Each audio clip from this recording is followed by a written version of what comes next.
क्या आपने कभी कल्पना की है कि यह दुनिया अपने अंतिम क्षणों में कैसी दिखाई देगी? क्या कभी आपके मन में यह प्रश्न उठा है कि जब कलयुग अपनी चरम सीमा को छुएगा, तब इंसानियत किस रूप में बचेगी? क्या सब कुछ अग्नि में भस्म हो जाएगा, या फिर अंधकार के उस अंतिम क्षण में कोई दिव्य शक्ति प्रकट होगी जो इस संसार को नई दिशा देगी? प्राचीन शास्त्रों के अनुसार समय कभी स्थिर नहीं रहता। हर युग का जन्म होता है और हर युग का अंत भी सतयुग समाप्त हुआ। त्रेता ने विदा ली, द्वापर भी अपने चरण पीछे खींच चुका है और अब हम प्रवेश कर चुके हैं उस युग में जिसे कलयुग कहा गया है। कलयुग, जिसे अधर्म का युग कहा गया, जहां सत्य कमजोर पड़ता है, जहां लोभ, अहंकार और स्वार्थ मनुष्य के स्वभाव पर हावी हो जाते हैं। लेकिन असली प्रश्न यह नहीं है कि कलयुग है। असली प्रश्न यह है कि इसका अंत कब होगा और उस अंत में क्या घटेगा। कल की पुराण और गरुड़ पुराण में इस विषय का विस्तृत वर्णन मिलता है। वह वर्णन किसी कल्पना की तरह नहीं, बल्कि भविष्य की चेतावनी की तरह है। वह कहते हैं, एक ऐसा समय आएगा जब मनुष्य अपने ही कर्मों से इतना नीचे गिर जाएगा कि प्रकृति भी असंतुलित हो जाएगी। धरती कांपेगी, आकाश का रंग बदलेगा, नदियां सूखेंगी, वन उजड़ेंगे और पर्वत भी अपनी स्थिरता खो देंगे। यह केवल कथा नहीं है, यह आने वाले समय का संकेत है।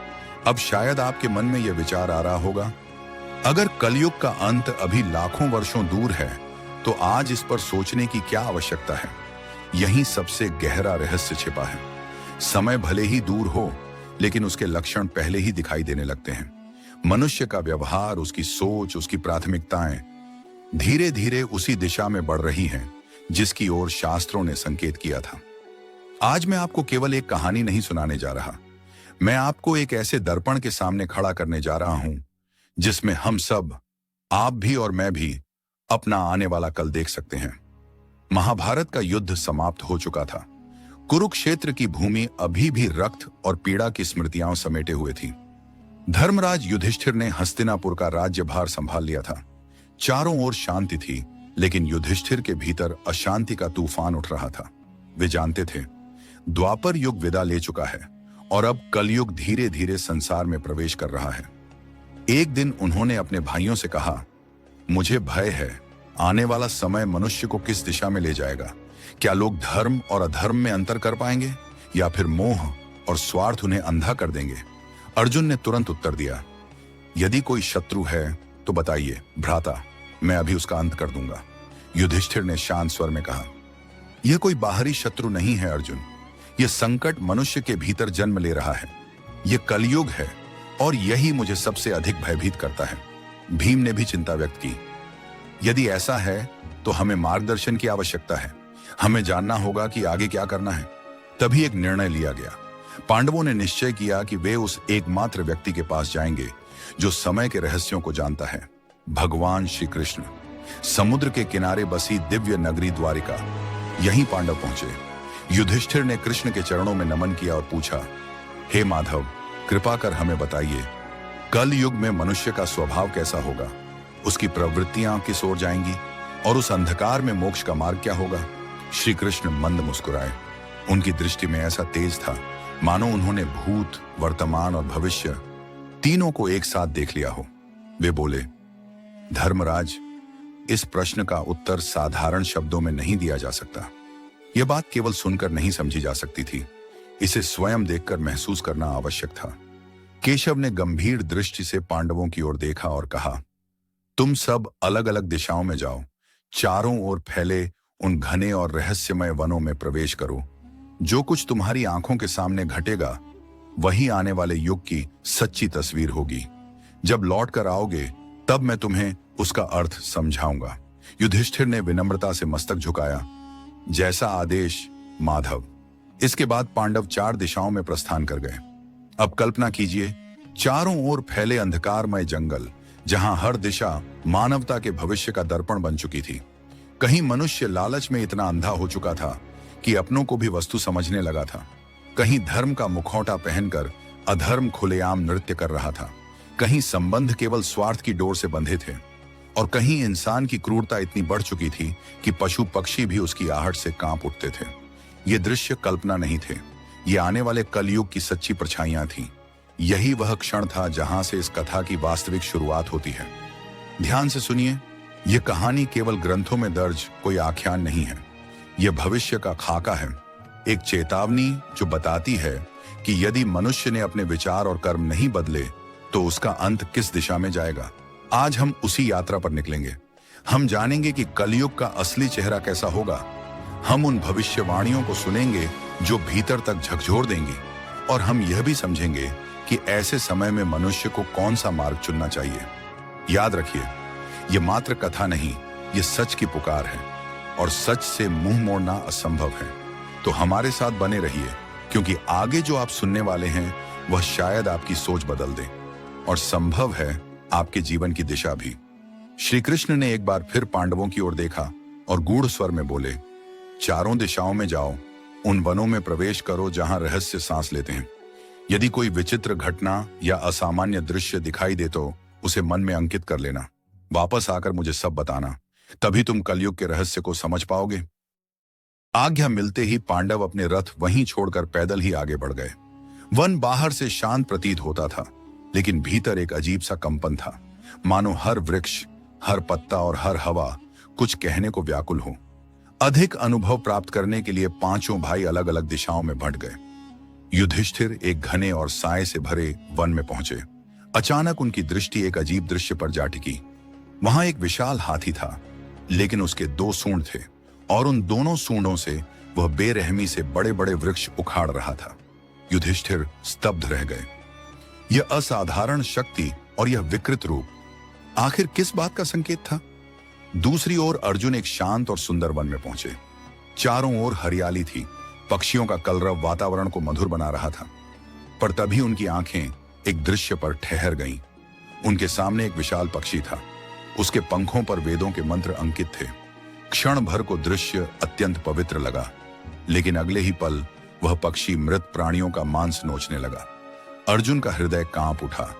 ज्ञान और हिंसा का ऐसा विरोधाभास, यह किस युग की तस्वीर थी? इधर भीम एक हरे भरे चारागाह में पहुंचे। चारों ओर गायों का बड़ा झुंड विचरण कर रहा था। तभी उनकी दृष्टि एक पीड़ादायक दृश्य पर पड़ी। एक गाय ने अभी अभी एक बछड़े को जन्म दिया था। ममता में डूबी वह गाय अपने बछड़े को बार बार चाटने लगी। उसका प्रेम थमने का नाम नहीं ले रहा था, लेकिन वही अति स्नेह धीरे धीरे हिंसा में बदल गया। बछड़े के शरीर से खून रिसने लगा। यह दृश्य देखकर भीम अवाक रह गए। उनके मन में प्रश्न उठा, यह कैसी ममता है जो रक्षा करने के बजाय पीड़ा दे रही है? उधर सहदेव एक शांत सरोवर के निकट पहुंचे। वहां एक सीध में बने 7 कुएं थे। 6 कुएं जल से भरे हुए थे, पर बीच का कुआं, जो सबसे गहरा प्रतीत होता था, पूरी तरह सूखा था। यह दृश्य उन्हें विचलित कर गया। सहदेव सोचने लगे, जो सबसे गहराई लिए है वही खाली क्यों है? क्या यह मनुष्य के भीतर फैले उस शून्य का संकेत है जो बाहर की समृद्धि के पीछे छिपा रहता है? नकुल पहाड़ी मार्ग की ओर बढ़े। चारों ओर ऊंचे पर्वत और घने वृक्ष थे जो मन को शांति दे रहे थे। तभी अचानक पहाड़ की चोटी से एक विशाल शिला लुढ़कती हुई नीचे आने लगी। रास्ते में जो भी आया वह नष्ट होता चला गया। मजबूत वृक्ष तक उखड़ गए, लेकिन जैसे ही वह शिला एक छोटे से नाजुक पौधे के सामने पहुंची, वह वहीं थम गई। नकुल चकित रह गए। इतना छोटा पौधा इतनी भारी शिला को रोक कैसे सकता है? संध्या होते ही सभी पांडव अपने अपने अनुभवों के साथ लौटे। वे श्री कृष्ण के चरणों में उपस्थित हुए और क्रमशः अपने देखे हुए दृश्यों का वर्णन करने लगे। युधिष्ठिर बोले, प्रभु, मैंने एक ऐसा हाथी देखा जिसके 2 सूंड थे। श्री कृष्ण मंद मुस्कान के साथ बोले, धर्मराज, यह आने वाले कलयुग का संकेत है। उस युग के शासक दोहरा चरित्र धारण करेंगे। बाहर से वे न्याय और धर्म की बात करेंगे, लेकिन भीतर से केवल स्वार्थ साधेंगे। उनकी नीतियां जनता को नहीं, स्वयं को लाभ पहुंचाने के लिए होंगी। अर्जुन ने कहा, माधव, मैंने एक पक्षी देखा जिसके पंखों पर वेदों के अक्षर अंकित थे, पर वह मृत प्राणियों का मांस खा रहा था। श्री कृष्ण बोले, पार्थ, कलयुग में अनेक लोग स्वयं को विद्वान और धर्मज कहेंगे। उनके पास शास्त्रों का ज्ञान तो होगा, लेकिन आचरण में शुद्धता नहीं। धर्म और वेद उनके लिए साधना नहीं, बल्कि प्रतिष्ठा और धन कमाने का साधन बन जाएंगे। भीम ने कहा, प्रभु, मैंने एक गाय को देखा जो अपने ही बछड़े को अत्यधिक स्नेह में घायल कर रही थी।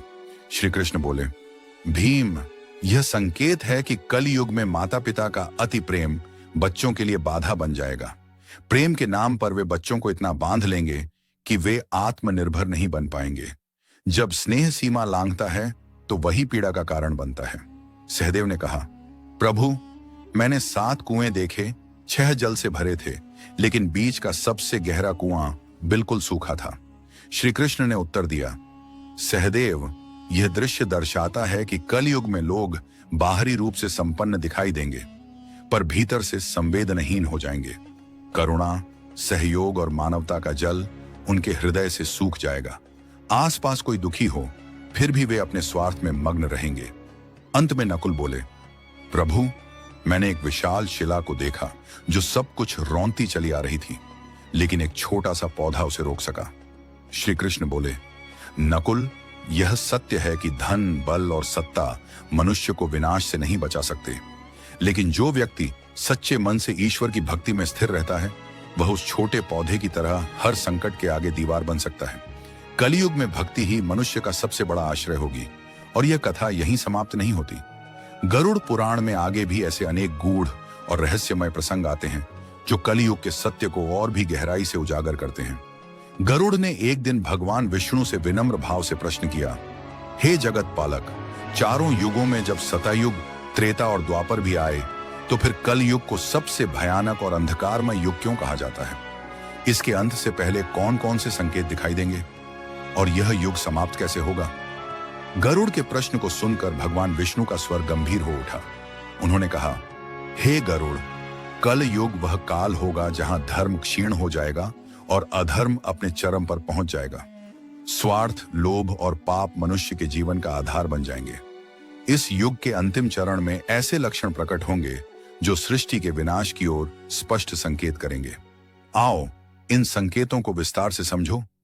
कलयुग के अंतिम समय में मनुष्य की आयु अत्यंत अल्प हो जाएगी। जहां कभी मानव 100 वर्षों तक जीवित रहता था, वहीं अब औसत जीवन केवल 20 वर्षों तक सिमट जाएगा। 12 वर्ष की आयु में ही लोग बुढ़ापे के चिन्ह दिखाने लगेंगे। बाल समय से पहले सफेद हो जाएंगे, चेहरे पर झुर्रियां उभर आएंगी और शरीर रोगों से ग्रस्त रहेगा। यह पतन केवल शरीर तक सीमित नहीं रहेगा, मनुष्य की सोच, आचरण और नैतिक मूल्यों का भी पतन होगा। असंतुलित भोजन, अव्यवस्थित जीवन शैली और निरंतर तनाव के कारण लोग मानसिक और शारीरिक रूप से दुर्बल हो जाएंगे। इस युग में स्त्रियां बहुत कम आयु में ही मातृत्व धारण करेंगी। 8 या 9 वर्ष की अवस्था में ही संतान जन्म लेने लगेगी, परंतु शारीरिक कमजोरी के कारण वे अपने बच्चों का उचित पालन पोषण नहीं कर पाएंगी। परिणाम स्वरूप संतानें कुपोषण और रोगों से ग्रस्त होंगी। इस प्रकार हर आने वाली पीढ़ी पहले से अधिक कमजोर, रोगी और असहाय होती जाएगी। परिवार व्यवस्था बिखर जाएगी और समाज की नींव पूरी तरह डगमगा जाएगी। कलयुग के अंतिम दौर में मनुष्य की प्राथमिकताएं पूरी तरह बदल जाएंगी। लोग भौतिक सुखों के पीछे इस कदर भागेंगे कि रिश्तों, परिवार और प्रेम का महत्व धीरे धीरे समाप्त हो जाएगा। मनुष्य की शारीरिक शक्ति तो क्षीण होगी ही, साथ ही मानसिक संतुलन भी टूटने लगेगा। समाज में व्यवस्था की जगह अव्यवस्था, शांति की जगह अशांति और विश्वास की जगह संदेह घर कर लेगा। जीवन का एकमात्र उद्देश्य स्वार्थ बन जाएगा। इस काल में नैतिकता और धर्म का पतन अपने चरम पर होगा। पारिवारिक मर्यादाएं टूट जाएंगी। स्त्रियों और पुरुषों के संबंधों में संयम समाप्त हो जाएगा। विवाह जैसी पवित्र संस्था केवल औपचारिकता बनकर रह जाएगी। एक स्त्री या पुरुष कई संबंधों में उलझा रहेगा, जिससे परिवार और समाज दोनों बिखरने लगेंगे। यह सामाजिक पतन का सबसे स्पष्ट संकेत होगा। धार्मिक आस्थाएं कमजोर पड़ जाएंगी। लोग पूजा, पाठ, श्राद्ध, संस्कार और अंतिम क्रियाओं से दूरी बना लेंगे। जल की भारी कमी के कारण स्नान जैसी सामान्य दिनचर्या भी छूट जाएगी। इससे केवल शरीर ही नहीं, आत्मिक शुद्धता भी नष्ट हो जाएगी। खान पान की आदतें पूरी तरह बदल जाएंगी। सात्विक भोजन दुर्लभ हो जाएगा और तामसिक आहार का प्रभुत्व बढ़ेगा। मांसाहार आम हो जाएगा, जिससे रोग और दुर्बलता तेजी से फैलेंगे। वेशभूषा में सादगी की जगह दिखावा ले लेगा। लोग तंग, भड़कीले और चकाचौंध वाले वस्त्र पहनने को ही आधुनिकता समझेंगे। समाज का वातावरण छल, लालच, कपट और स्वार्थ से भर जाएगा। रिश्तों में विश्वास टूट जाएगा और हर व्यक्ति केवल अपने लाभ के बारे में सोचेगा। धर्म और कर्तव्य पीछे छूट जाएंगे और मनुष्य केवल भोग की तलाश में भटकता रहेगा। गरुड़ पुराण यही चेतावनी देता है कि जब नैतिकता समाप्त होती है तब समाज का पतन निश्चित होता है। कलयुग के अंत में प्रकृति भी गंभीर संकट में होगी। वृक्ष फल और फूल देना बंद कर देंगे, हरियाली समाप्त होने लगेगी, पशुओं और गायों का सम्मान खत्म हो जाएगा, उन्हें केवल उपयोग की वस्तु समझा जाएगा। जंगलों की अंधाधुंध कटाई, प्रदूषण और प्राकृतिक संसाधनों के दुरुपयोग से पर्यावरण का संतुलन पूरी तरह बिगड़ जाएगा। भोजन की भारी कमी होगी, लोग भूख, कुपोषण और बीमारियों से जूझेंगे। आने वाली पीढ़ियां पहले से अधिक कमजोर और अल्पायु होंगी। वर्षा अत्यंत कम हो जाएगी, खेत सूख जाएंगे और खेती लगभग समाप्त हो जाएगी। जो थोड़ा बहुत अन्न उगेगा उसमें न स्वाद होगा और न पोषण। फल रसहीन हो जाएंगे, पीने का पानी दुर्लभ हो जाएगा। समाज में भूखमरी, संघर्ष और हिंसा बढ़ जाएगी। यह स्थिति मानव की लापरवाही और प्रकृति के प्रति असम्मान का परिणाम होगी। गरुड़ पुराण बार बार यही स्मरण कराता है कि प्रकृति का संरक्षण ही जीवन का आधार है। कलयुग के अंतिम चरण में सबसे भयावह दृश्य प्रकट होगा, 7 सूर्यों का उदय। सूर्य की प्रचंड तपिश से नदियां, समुद्र, तालाब और झीलें सूख जाएंगी। धरती पर असहनीय गर्मी फैल जाएगी। वृक्ष, पर्वत और जीव जंतु सब जलकर राख हो जाएंगे। चारों ओर केवल धुआं और जलती हुई भूमि शेष रह जाएगी। यह सृष्टि के अंत की घोषणा होगी। इसके पश्चात भगवान विष्णु रुद्र स्वरूप धारण करेंगे। आकाश में घोर बादल छा जाएंगे और 100 वर्षों तक निरंतर प्रलयंकारी वर्षा होगी। वज्र समान कठोर जलधाराओं से पृथ्वी जलमग्न हो जाएगी। पर्वत समुद्र में डूब जाएंगे और जो जीवन शेष होगा वह लहरों में विलीन हो जाएगा। यह संपूर्ण सृष्टि का विनाश होगा, लेकिन यह विनाश केवल समाप्ति नहीं है, यह शुद्धिकरण है। जब अधर्म, पाप और अहंकार अपनी सीमा पार कर जाते हैं तब यह संहार आवश्यक हो जाता है। गरुड़ जी से भगवान विष्णु ने कहा था कि यह अंत एक नई शुरुआत की भूमिका है। जब पुरानी सृष्टि समाप्त होगी तब एक नई, शुद्ध और पवित्र सृष्टि का निर्माण होगा। उस नई दुनिया में सत्य, धर्म और भक्ति का पुनः उदय होगा। केवल वही प्राणी वहां स्थान पाएंगे जिन्होंने जीवन में धर्म और सच्चाई का मार्ग अपनाया होगा। यह संदेश हमें याद दिलाता है कि चाहे समय कितना भी अंधकारमय क्यों ना हो, धर्म का मार्ग कभी मत छोड़ो। यही मार्ग तुम्हें विनाश से निकालकर नई सृष्टि की सुबह तक ले जाएगा। याद रखो, प्रलय अंत नहीं है। हर प्रलय एक नए संसार का द्वार खोलता है। अब प्रश्न यह है, क्या हम उस नई सृष्टि के योग्य बन पाएंगे या कलयुग की अंधी लहरों में बह जाएंगे? नमस्कार साथियों, भारत केवल एक देश नहीं बल्कि परंपराओं, विश्वासों और रहस्यों की जीवंत भूमि है। यहाँ इतिहास और आस्था हर कदम पर एक नई कहानी सुनाते हैं। आज हम आपको भारत के उन मंदिरों की सैर कराने जा रहे हैं जो सामान्य नहीं बल्कि बेहद अनोखे, रहस्यमय और चौंकाने वाले हैं। इस खास यात्रा में हम जानेंगे भारत के 25 ऐसे मंदिरों के बारे में जिनकी मान्यताएं और बनावट आपको हैरान कर देंगी। तो आइए इस अद्भुत सफर की शुरुआत करते हैं। नंबर 1, केदारेश्वर गुफा मंदिर। महाराष्ट्र के अहमदनगर जिले में स्थित हरिश्चंद्रगढ़ की ऊंची पहाड़ियों के बीच एक रहस्यमय मंदिर मौजूद है जिसे केदारेश्वर गुफा मंदिर कहा जाता है। यह प्राचीन मंदिर भगवान शिव को समर्पित है और पूरी तरह एक प्राकृतिक गुफा के भीतर बना हुआ है। इस गुफा के केंद्र में लगभग 5 फीट ऊंचा शिवलिंग स्थापित है जिसके चारों ओर हमेशा कमर तक पानी भरा रहता है। भक्तों को इस शिवलिंग की पूजा पानी में खड़े होकर ही करनी पड़ती है, जो इस मंदिर को और भी अलग बनाता है। इस स्थान की सबसे रहस्यमय बात गुफा के भीतर मौजूद 4 विशाल स्तंभ हैं। इनमें से 3 स्तंभ समय के साथ टूट चुके हैं और केवल एक ही खड़ा है। स्थानीय मान्यताओं के अनुसार ये चारों खंभे 4 युगों, सतयुग, त्रेता, द्वापर और कलयुग का प्रतीक है। कहा जाता है कि जब भी एक स्तंभ गिरता है, एक युग का अंत हो जाता है। वर्तमान में जो एकमात्र स्तंभ बचा है उसे कलयुग का प्रतिनिधि माना जाता है और मान्यता है कि इसके गिरते ही कलयुग का भी अंत हो जाएगा। नंबर 2, मेहंदीपुर बालाजी मंदिर। राजस्थान के दौसा जिले में स्थित मेहंदीपुर बालाजी मंदिर भगवान हनुमान को समर्पित एक ऐसा स्थान है जो अपनी रहस्यमय घटनाओं के कारण पूरे देश में जाना जाता है। यह मंदिर आम धार्मिक स्थलों से बिल्कुल अलग माना जाता है। यहाँ हर दिन हजारों लोग ऐसे आते हैं जिनके बारे में माना जाता है कि वे नकारात्मक शक्तियों या बुरी आत्माओं से प्रभावित हैं। मंदिर परिसर में कई बार ऐसे दृश्य देखने को मिलते हैं जो किसी को भी असहज कर सकते हैं। कोई जोर जोर से चीखता नजर आता है तो कोई जमीन पर लौटता या रेंगता हुआ दिखाई देता है। ऐसी मान्यता है कि मंदिर में होने वाली विशेष पूजा और अर्जी के दौरान पीड़ित व्यक्ति के भीतर मौजूद नकारात्मक शक्तियां बाहर आने लगती हैं। इसी वजह से यह मंदिर कई लोगों को डरावना लगता है, लेकिन भक्तों का विश्वास है कि यहाँ सच्चे मन से आने पर उन्हें राहत जरूर मिलती है। कहा जाता है कि इस मंदिर में हर दिन ठीक दोपहर 2 बजे एक विशेष कीर्तन होता है, जिसे प्रेत बाधा, काले जादू और नकारात्मक शक्तियों को दूर करने के लिए बेहद प्रभावशाली माना जाता है। यहाँ एक सख्त नियम है, मंदिर से प्रसाद या कोई भी वस्तु बाहर ले जाना पूरी तरह वर्जित है। मान्यता है कि ऐसा करने से नकारात्मक शक्तियां व्यक्ति के पीछे लग सकती हैं। लोक कथाओं के अनुसार जो लोग भूत प्रेत या अदृश्य शक्तियों पर विश्वास नहीं करते, उन्हें मेहंदीपुर बालाजी मंदिर एक बार अवश्य जाना चाहिए, क्योंकि यहाँ आने के बाद कई लोगों की सोच पूरी तरह बदल गई है। नंबर 3, काल भैरव मंदिर, वाराणसी पवित्र नगरी। वाराणसी में स्थित काल भैरव मंदिर भगवान शिव के उग्र स्वरूप को समर्पित है और इसे शहर के सबसे प्राचीन मंदिरों में गिना जाता है। काल का अर्थ है मृत्यु और मान्यता है कि मृत्यु भी काल भैरव के आदेश के बिना आगे नहीं बढ़ती। इस मंदिर की सबसे अनोखी और चौंकाने वाली परंपरा यह है कि यहाँ भगवान को भोग के रूप में मदिरा अर्पित की जाती है। कई बार भक्तों को प्रसाद स्वरूप शराब या उसकी खाली बोतल भी दी जाती है।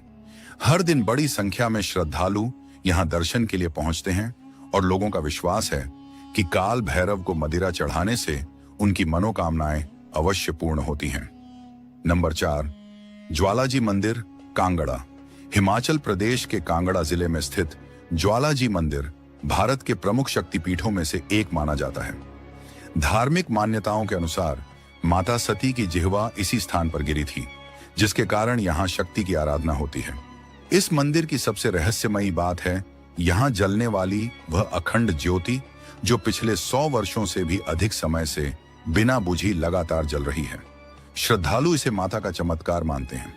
वहीं वैज्ञानिकों का मानना है कि यह लौ जमीन के भीतर से निकलने वाली मीथेन गैस के कारण निरंतर जलती रहती है, लेकिन आस्था के सामने तर्क अक्सर फीके पड़ जाते हैं। नंबर 5, लेपाक्षी मंदिर, आंध्र प्रदेश के अनंतपुर जिले में स्थित लेपाक्षी मंदिर अपनी अनोखी वास्तुकला और रहस्यमयी संरचना के लिए पूरी दुनिया में प्रसिद्ध है। इस मंदिर में भगवान शिव के वीरभद्र स्वरूप की आराधना की जाती है। मंदिर परिसर में कुल 70 विशाल खंभे मौजूद हैं, लेकिन इनमें से एक खंभा ऐसा है जो जमीन को बिल्कुल भी नहीं छूता। यही वजह है कि इसे लोग हैंगिंग पिलर टेम्पल के नाम से भी जानते हैं। आज भी इंजीनियर और वास्तु विशेषज्ञ इस बात पर हैरान हैं कि सदियों पहले बिना आधुनिक तकनीक के ऐसा चमत्कारी निर्माण कैसे किया गया होगा। स्थानीय मान्यताओं के अनुसार यदि कोई भक्त इस खंभे के नीचे से कपड़ा निकाल देता है तो उसकी मनोकामना अवश्य पूरी होती है। इसी आस्था के कारण दूर दूर से श्रद्धालु यहाँ दर्शन के लिए आते हैं। नंबर 6, बिजली महादेव मंदिर, कुल्लू, हिमाचल प्रदेश। हिमाचल प्रदेश की कुल्लू घाटी में एक ऊंचे पर्वत पर स्थित बिजली महादेव मंदिर भगवान शिव को समर्पित एक अत्यंत विशेष तीर्थ स्थल है। इस मंदिर से जुड़ी सबसे अद्भुत मान्यता यह है कि यहाँ लगभग हर 12 साल में एक बार शिवलिंग पर आकाशीय बिजली गिरती है। कहा जाता है कि यह बिजली स्वयं इंद्रदेव भगवान शिव की इच्छा से गिराते हैं। बिजली गिरने से शिवलिंग टूट जाता है, जिसके बाद पुजारी पारंपरिक विधि से मक्खन लगाकर शिवलिंग को पुनः जोड़ते हैं। कुल्लू के लोग बिजली महादेव को अपना इष्ट देव मानते हैं और विश्वास करते हैं कि वे पूरी घाटी की रक्षा करते हैं। लोगों की आस्था है कि आने वाली विपत्तियां भगवान शिव स्वयं बिजली के रूप में अपने ऊपर ले लेते हैं। नंबर 7, चिलकुर बालाजी मंदिर, वीजा गॉड, हैदराबाद। अगर आप वीजा की प्रक्रिया से परेशान हो चुके हैं तो हैदराबाद के पास स्थित चिलकुर बालाजी मंदिर आपके लिए आशा की किरण बन सकता है। यह मंदिर हैदराबाद शहर से लगभग 30 किलोमीटर की दूरी पर स्थित है और दुनिया भर में वीजा गॉड के नाम से जाना जाता है। यहाँ आने वाले भक्तों का विश्वास है कि सच्चे मन से प्रार्थना करने पर विदेश जाने से जुड़ी बाधाएं दूर हो जाती हैं। इसी अनोखी मान्यता के कारण हर साल लाखों श्रद्धालु इस मंदिर में भगवान बालाजी के दर्शन करने पहुंचते हैं। कहा जाता है कि जो लोग यहाँ सच्चे मन से वीजा के लिए प्रार्थना करते हैं, उनकी अर्जी बहुत जल्दी पूरी हो जाती है। इसी वजह से इस मंदिर को लोग प्यार से वीजा टेम्पल कहने लगे हैं। रोजाना यहाँ हजारों श्रद्धालु दर्शन के लिए पहुंचते हैं, जिनमें से ज्यादातर लोग विदेश जाने या अच्छी नौकरी पाने की कामना लेकर आते हैं। भक्तों का विश्वास है कि यहाँ मांगी गई हर मुराद पूरी होती है। यही अटूट आस्था इस मंदिर को लाखों लोगों के लिए विश्वास का केंद्र बना चुकी है। नंबर 8, हजरत कमर अली दरगाह, पुणे। हजरत कमर अली दरगाह पुणे बेंगलुरु हाईवे के पास शिवपुरी नामक गांव में स्थित है। इस दरगाह से जुड़ा सबसे हैरान करने वाला रहस्य यहाँ मौजूद एक पत्थर है, जिसका वजन करीब 90 किलो बताया जाता है। इस पत्थर की खासियत यह है कि इसे केवल 11 लोग अपनी तर्जनी उंगली, इंडेक्स फिंगर से ही उठा सकते हैं। अगर 11 से कम लोग या किसी दूसरी उंगली से इसे उठाने की कोशिश करें तो यह टस से मस नहीं होता। कभी बेहद भारी और कभी असाधारण रूप से हल्का हो जाने वाला यह पत्थर आज भी लोगों के लिए एक अनसुलझी पहेली बना हुआ है। नंबर 9, शनि शिंगणापुर, महाराष्ट्र। शनि शिंगणापुर महाराष्ट्र के अहमदनगर जिले में स्थित एक प्रसिद्ध गांव है, जहां शनिदेव का भव्य मंदिर मौजूद है। इस गांव की सबसे अनोखी बात यह है कि यहां किसी भी घर, दुकान या स्कूल में दरवाजे नहीं लगाए गए हैं। हैरानी की बात यह है कि दरवाजे न होने के बावजूद आज तक यहां चोरी या अपराध का कोई मामला दर्ज नहीं हुआ। गांव के लोग मानते हैं कि स्वयं शनिदेव उनकी रक्षा करते हैं, इसलिए यहां कोई भी गलत काम करने की हिम्मत नहीं करता। यही अनोखा विश्वास इस गांव को पूरी दुनिया में अलग पहचान दिलाता है। इसी मान्यता के चलते लोग मानते हैं कि यहां स्वयं शनिदेव अपराधियों को सजा देते हैं। यही डर इस गांव को खास बनाता है, क्योंकि इस भय के कारण कोई भी व्यक्ति यहां गलत काम करने की हिम्मत नहीं करता। नंबर 10, निधिवन, वृंदावन कृष्ण की नगरी। वृंदावन में स्थित निधिवन को भारत के सबसे रहस्यमय स्थलों में गिना जाता है। जैसे ही शाम ढलती है, इस स्थान के सभी द्वार बंद कर दिए जाते हैं। रात के लिए भगवान श्री कृष्ण हेतु प्रसाद और शयन की पूरी व्यवस्था कर दी जाती है, लेकिन किसी भी व्यक्ति को रात में यहाँ ठहरने की अनुमति नहीं होती। निधि वन में लगभग 16,000 ऐसे वृक्ष मौजूद हैं, जिनका आकार टी जैसा दिखाई देता है। लोक कथाओं के अनुसार ये सभी वृक्ष वास्तव में श्री कृष्ण की गोपियां हैं, जो रात्रि में अपने वास्तविक रूप में आकर भगवान कृष्ण के साथ रास रचाती हैं और भोर होते ही फिर से वृक्ष का स्वरूप धारण कर लेती हैं। इन पेड़ों की एक और विचित्र विशेषता यह है कि सभी वृक्ष नीचे की ओर झुके हुए हैं, जबकि सामान्य रूप से पेड़ ऊपर की दिशा में बढ़ते हैं। सबसे हैरान कर देने वाली बात यह बताई जाती है कि रात के लिए रखा गया प्रसाद सुबह आधा खाया हुआ मिलता है और बिस्तर भी अस्त व्यस्त अवस्था में पाया जाता है। कहा जाता है कि कुछ लोगों ने चुपके से रात में इस रहस्य को जानने की कोशिश की, लेकिन किसी की मानसिक स्थिति बिगड़ गई तो किसी की जान तक चली गई। निधि वन में रात के समय वास्तव में क्या होता है, यह रहस्य आज भी अनसुलझा है। नंबर 11, बृहदेश्वर मंदिर, तमिलनाडु। जो लोग आधुनिक इंजीनियरिंग को ही सर्वोत्तम मानते हैं, उन्हें तमिलनाडु में स्थित बृहदेश्वर मंदिर के बारे में अवश्य जानना चाहिए। लगभग 1000 वर्ष पूर्व निर्मित यह मंदिर आज भी अपनी अद्भुत वास्तुकला के कारण वैज्ञानिकों और इंजीनियरों को चकित कर देता है। लगभग 66 मीटर ऊंचा यह भव्य मंदिर उस युग की तकनीकी दक्षता का जीवंत प्रमाण है। यह मंदिर लगभग 13 मंजिला इमारत है, जितना ऊंचा है, लेकिन हैरानी की बात यह है कि इसे खड़ा करने के लिए जमीन के अंदर कोई पारंपरिक नींव नहीं बनाई गई। पूरा ढांचा सीधे धरती की सतह पर ही निर्मित किया गया है। इस विशाल मंदिर के निर्माण में करीब 1,30,000 टन ग्रेनाइट पत्थर का इस्तेमाल हुआ, जबकि आश्चर्य की बात यह है कि आसपास के किसी भी क्षेत्र में ग्रेनाइट पत्थर उपलब्ध नहीं है। ऐसे में यह सवाल अपने आप खड़ा होता है कि इतनी भारी मात्रा में पत्थर यहां तक कैसे पहुंचाया गया होगा। मंदिर की वास्तुकला से जुड़ा एक और चौंकाने वाला तथ्य यह है कि इसे मजबूती देने के लिए सीमेंट, चूना या किसी भी तरह के चिपकाने वाले पदार्थ का प्रयोग नहीं किया गया। इसके बावजूद यह मंदिर हजारों वर्षों से तूफानों, भूकंपों और यहां तक कि सुनामी जैसी भीषण प्राकृतिक आपदाओं का सामना करता हुआ आज भी अडिग खड़ा है। मंदिर के शिखर पर रखा गया लगभग 80 टन वजन का विशाल गुंबद भी किसी चमत्कार से कम नहीं है।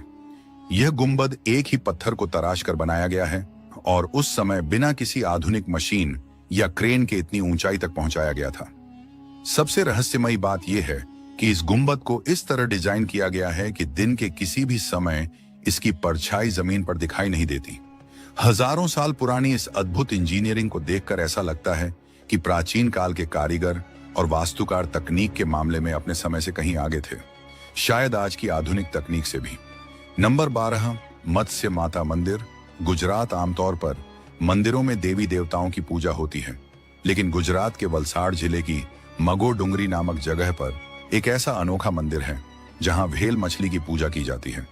मान्यता है कि करीब 300 साल पहले इस गांव के प्रभु टंडेल नामक व्यक्ति को एक सपना आया था, जिसमें उन्होंने देखा कि समुद्र से एक देवी निकलती है और तट पर आकर मूर्छित हो जाती है। शुरुआत में टंडेल ने इस सपने को साधारण समझकर नजरअंदाज कर दिया, लेकिन आगे जो हुआ उसने पूरे गांव की आस्था को बदल कर रख दिया।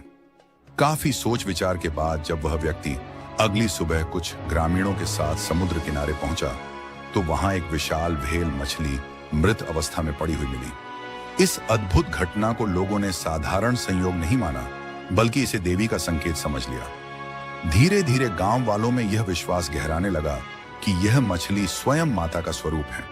इसी आस्था के चलते गांव में एक मंदिर का निर्माण कराया गया और उस व्हेल की हड्डियों को मंदिर के भीतर स्थापित कर उनकी पूजा शुरू कर दी गई।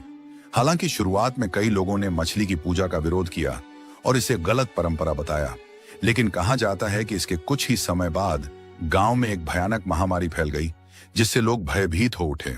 जब सभी उपाय असफल हो गए, तब मजबूर होकर लोग उसी मंदिर में मत्स्य माता से प्रार्थना करने पहुंचे। मान्यता है कि माता की कृपा से धीरे धीरे महामारी समाप्त हो गई और गांव सामान्य जीवन की ओर लौट आया।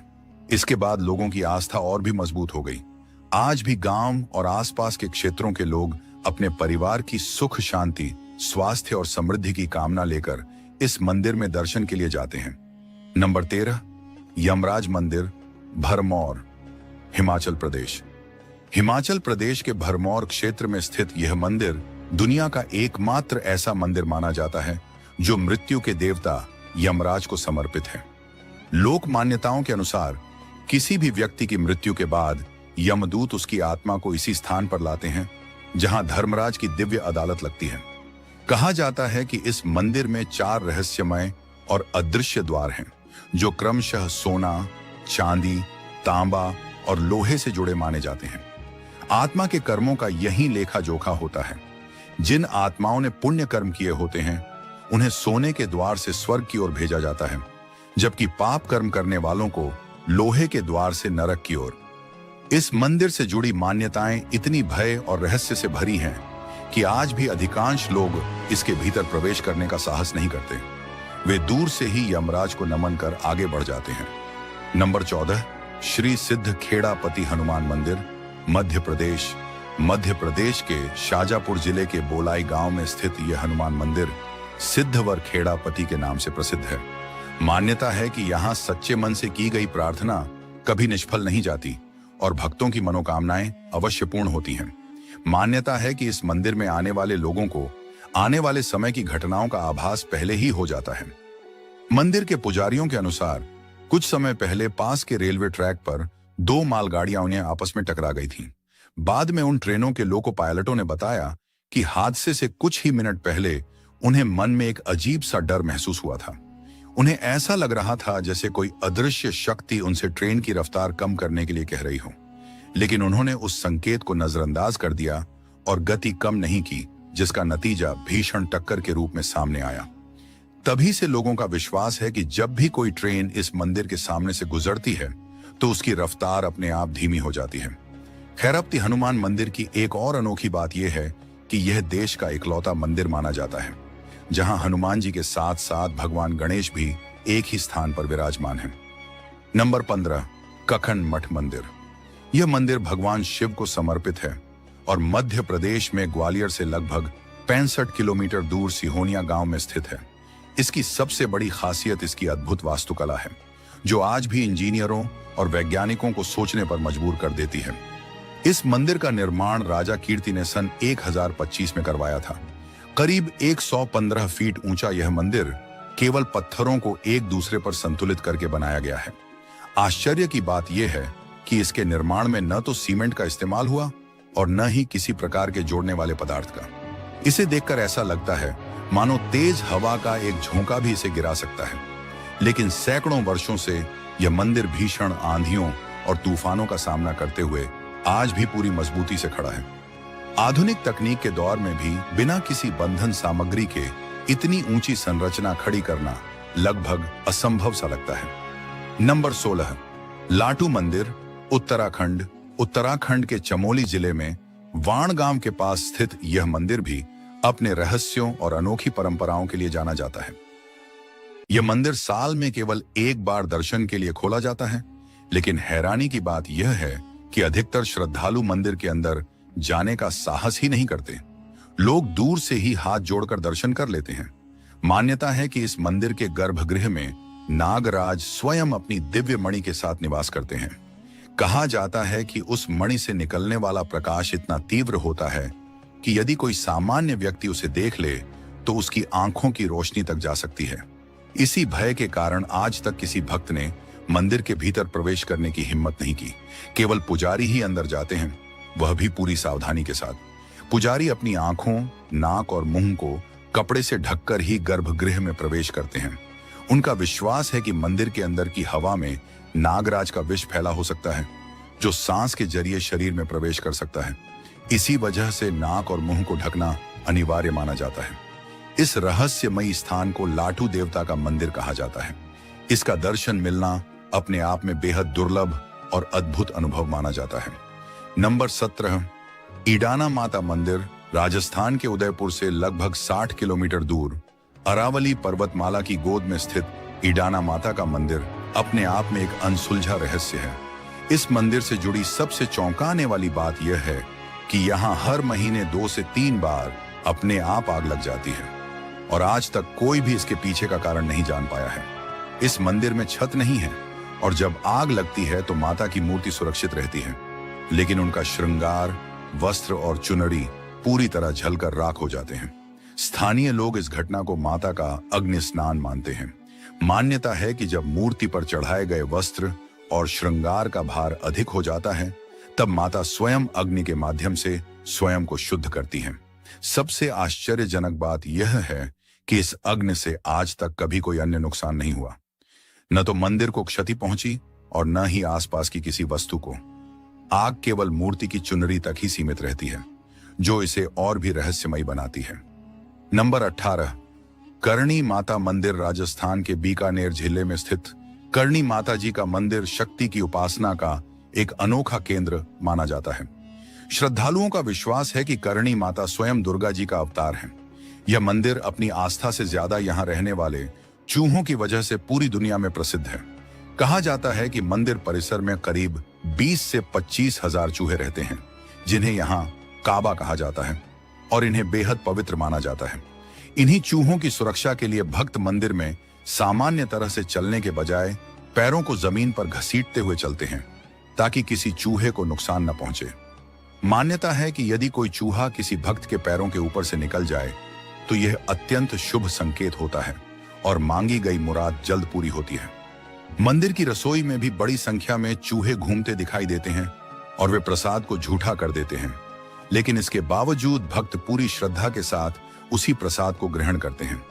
हैरानी की बात यह है कि आज तक इस प्रसाद को खाने से किसी के बीमार होने की कोई पुष्टि नहीं हुई है। नंबर 19, पद्मनाभस्वामी मंदिर। केरल के पद्मनाभस्वामी मंदिर, जो भगवान विष्णु को समर्पित है और तिरुवनंतपुरम में स्थित है। इस भव्य मंदिर का निर्माण 16वीं शताब्दी में त्रावणकोर के राज परिवार द्वारा करवाया गया था। यह मंदिर अपनी दिव्यता के साथ साथ अपने रहस्यमय तहखानों के कारण भी चर्चा में रहता है। मंदिर में कुल 6 गुप्त कक्ष बताए जाते हैं, जो वर्षों तक बंद रहे। बाद में न्यायालय के आदेश पर इनमें से 5 तहखानों को खोला गया, जिनसे अपार संपत्ति सामने आई, जिसमें सोना, बहुमूल्य आभूषण और दुर्लभ वस्तुएं शामिल थीं, जिनकी अनुमानित कीमत लाखों करोड़ रुपए बताई जाती है। लेकिन आज भी छठा दरवाजा रहस्य बना हुआ है। इस कक्ष में न तो ताला है और न ही सामान्य द्वार। बल्कि उसके सामने दो विशाल नागों की आकृतियां बनी हुई हैं। मान्यता है कि यह तहखाना अत्यंत पवित्र और शक्तिशाली है, इसलिए इसे अब तक खोला नहीं गया। इसी कारण इसे रहस्यमय तहखाना या कालर भंडार भी कहा जाता है। कहा जाता है कि इस रहस्यमय द्वार को खोलना किसी आम इंसान के बस की बात नहीं है। मान्यता है कि इसे खोलने के लिए विशेष प्रकार के गुप्त मंत्रों की आवश्यकता होती है। जो भी व्यक्ति बिना विधि या जबरदस्ती इस द्वार को खोलने का प्रयास करेगा, उस पर भयानक शाप पड़ सकता है, यहां तक कि उसकी मृत्यु भी हो सकती है। कुछ लोगों का दावा है कि इस बंद दरवाजे के पीछे से लगातार समुद्र जैसी लहरों की आवाज सुनाई देती है। वहीं कई मान्यताओं के अनुसार यदि यह द्वार कभी खुल गया तो देश या दुनिया पर किसी विशाल प्राकृतिक आपदा का खतरा मंडरा सकता है। कुछ लोग यह भी मानते हैं कि इसके भीतर ऐसे अनमोल खजाने छिपे हो सकते हैं जिन्हें आज तक किसी इंसान ने देखा तक नहीं है। इस रहस्यमय द्वार से जुड़ी कई कहानियां और तर्क प्रचलित हैं, लेकिन सच्चाई क्या है, यह आज भी एक रहस्य बना हुआ है। इसकी पवित्रता और उससे जुड़ी मान्यताओं के कारण सरकार भी इसे खोलने से परहेज करती है। नंबर 20, देवजी महाराज मंदिर। भोपाल मध्य प्रदेश की राजधानी भोपाल के पास मलाजपुर क्षेत्र में स्थित देवजी महाराज मंदिर अपने अनोखे आयोजन भूत मेला के लिए जाना जाता है। यह मेला हर वर्ष पौष पूर्णिमा के अगले दिन आरंभ होता है और बसंत पंचमी तक चलता है। इस दौरान यहां दूर दूर से भक्तों के साथ साथ वे लोग भी आते हैं जिनके बारे में माना जाता है कि उन पर किसी प्रकार की नकारात्मक शक्ति या आत्मा का प्रभाव है। शाम की आरती के बाद मंदिर परिसर में विशेष अनुष्ठान किए जाते हैं, जिनके माध्यम से लोगों को इन बाधाओं से मुक्त करने का प्रयास किया जाता है। देवजी महाराज का जन्म लगभग 1700 ईस्वी के आसपास माना जाता है। लोक कथाओं के अनुसार वे असाधारण चमत्कारी शक्तियों से युक्त थे। कहा जाता है कि वे रेत से नमक, मिट्टी से गुड़ और पत्थर से नारियल बना देने जैसी अद्भुत क्रियाएं कर सकते थे। इसी कारण उन्हें आज भी दिव्य पुरुष के रूप में पूजा जाता है। नंबर 21, हडिम्बा देवी मंदिर। हिमाचल प्रदेश के मनाली क्षेत्र में स्थित हडिम्बा देवी का मंदिर ढुंगी गांव में बना हुआ है, जिस वजह से इसे ढुंगरी मंदिर के नाम से भी जाना जाता है। यह मंदिर न सिर्फ अपनी लकड़ी की अनोखी वास्तुकला के लिए प्रसिद्ध है, बल्कि इससे जुड़ी कथा भी इसे बेहद खास बनाती है। हडिम्बा देवी का जन्म राक्षस कुल में हुआ था, फिर भी उन्हें देवी का स्थान कैसे मिला, इसका उत्तर महाभारत काल की कथा में छिपा है। कहा जाता है कि जब पांडव अपने वनवास के दौरान इस घने जंगल में आए, तब हडिम्बा की भूमिका ने उनके जीवन की दिशा बदल दी। यही कारण है कि आज उन्हें शक्ति और भक्ति का प्रतीक मानकर पूजा जाता है। पांडव जब इस क्षेत्र में पहुंचे थे, उस समय यह घना जंगल हडिम्बा और उनके भाई हिडिम्ब डिम के अधीन था। हिडिम्ब एक अत्यंत निर्दयी राक्षस था जो आसपास के लोगों को लगातार पीड़ा पहुंचाता रहता था। जैसे ही उसे पांडवों के आगमन का पता चला, वह उन्हें भी खत्म करने के इरादे से निकल पड़ा। लेकिन उसका सामना भीम से हुआ और भीम के हाथों उसका अंत हो गया। अपने भाई की मृत्यु के बाद भी हडिम्बा के मन में भीम के प्रति घृणा नहीं, बल्कि प्रेम उत्पन्न हो गया। उन्होंने स्वयं भीम के सामने विवाह का प्रस्ताव रखा, जिसे भीम ने स्वीकार कर लिया। इस विवाह से दोनों के पुत्र का जन्म हुआ, जिन्हें हम घटोत्कच के नाम से जानते हैं। जब पांडव आगे की यात्रा पर निकलने लगे, तो उन्होंने हडिम्बा से भी साथ चलने का आग्रह किया, लेकिन हडिम्बा ने मनाली और आसपास के क्षेत्र की रक्षा के लिए वहीं रहने का निर्णय लिया। वह अपने पुत्र घटोत्कच के साथ उसी जंगल में रहने लगी और इस स्थान की संरक्षक बन गई। कहा जाता है कि हडिम्बा देवी ने एक छोटी सी गुफा में रहकर कठोर तपस्या की। राक्षस कुल में जन्म लेने के बावजूद उनका स्वभाव अत्यंत करुणामय था। भीम से विवाह और तपस्या के कारण उन्हें देवी का दर्जा प्राप्त हुआ। आज भी स्थानीय लोग मानते हैं कि हडिम्बा देवी हर विपत्ति से मनाली की रक्षा करती हैं और उन्हें अपनी कुलदेवी के रूप में पूजते हैं।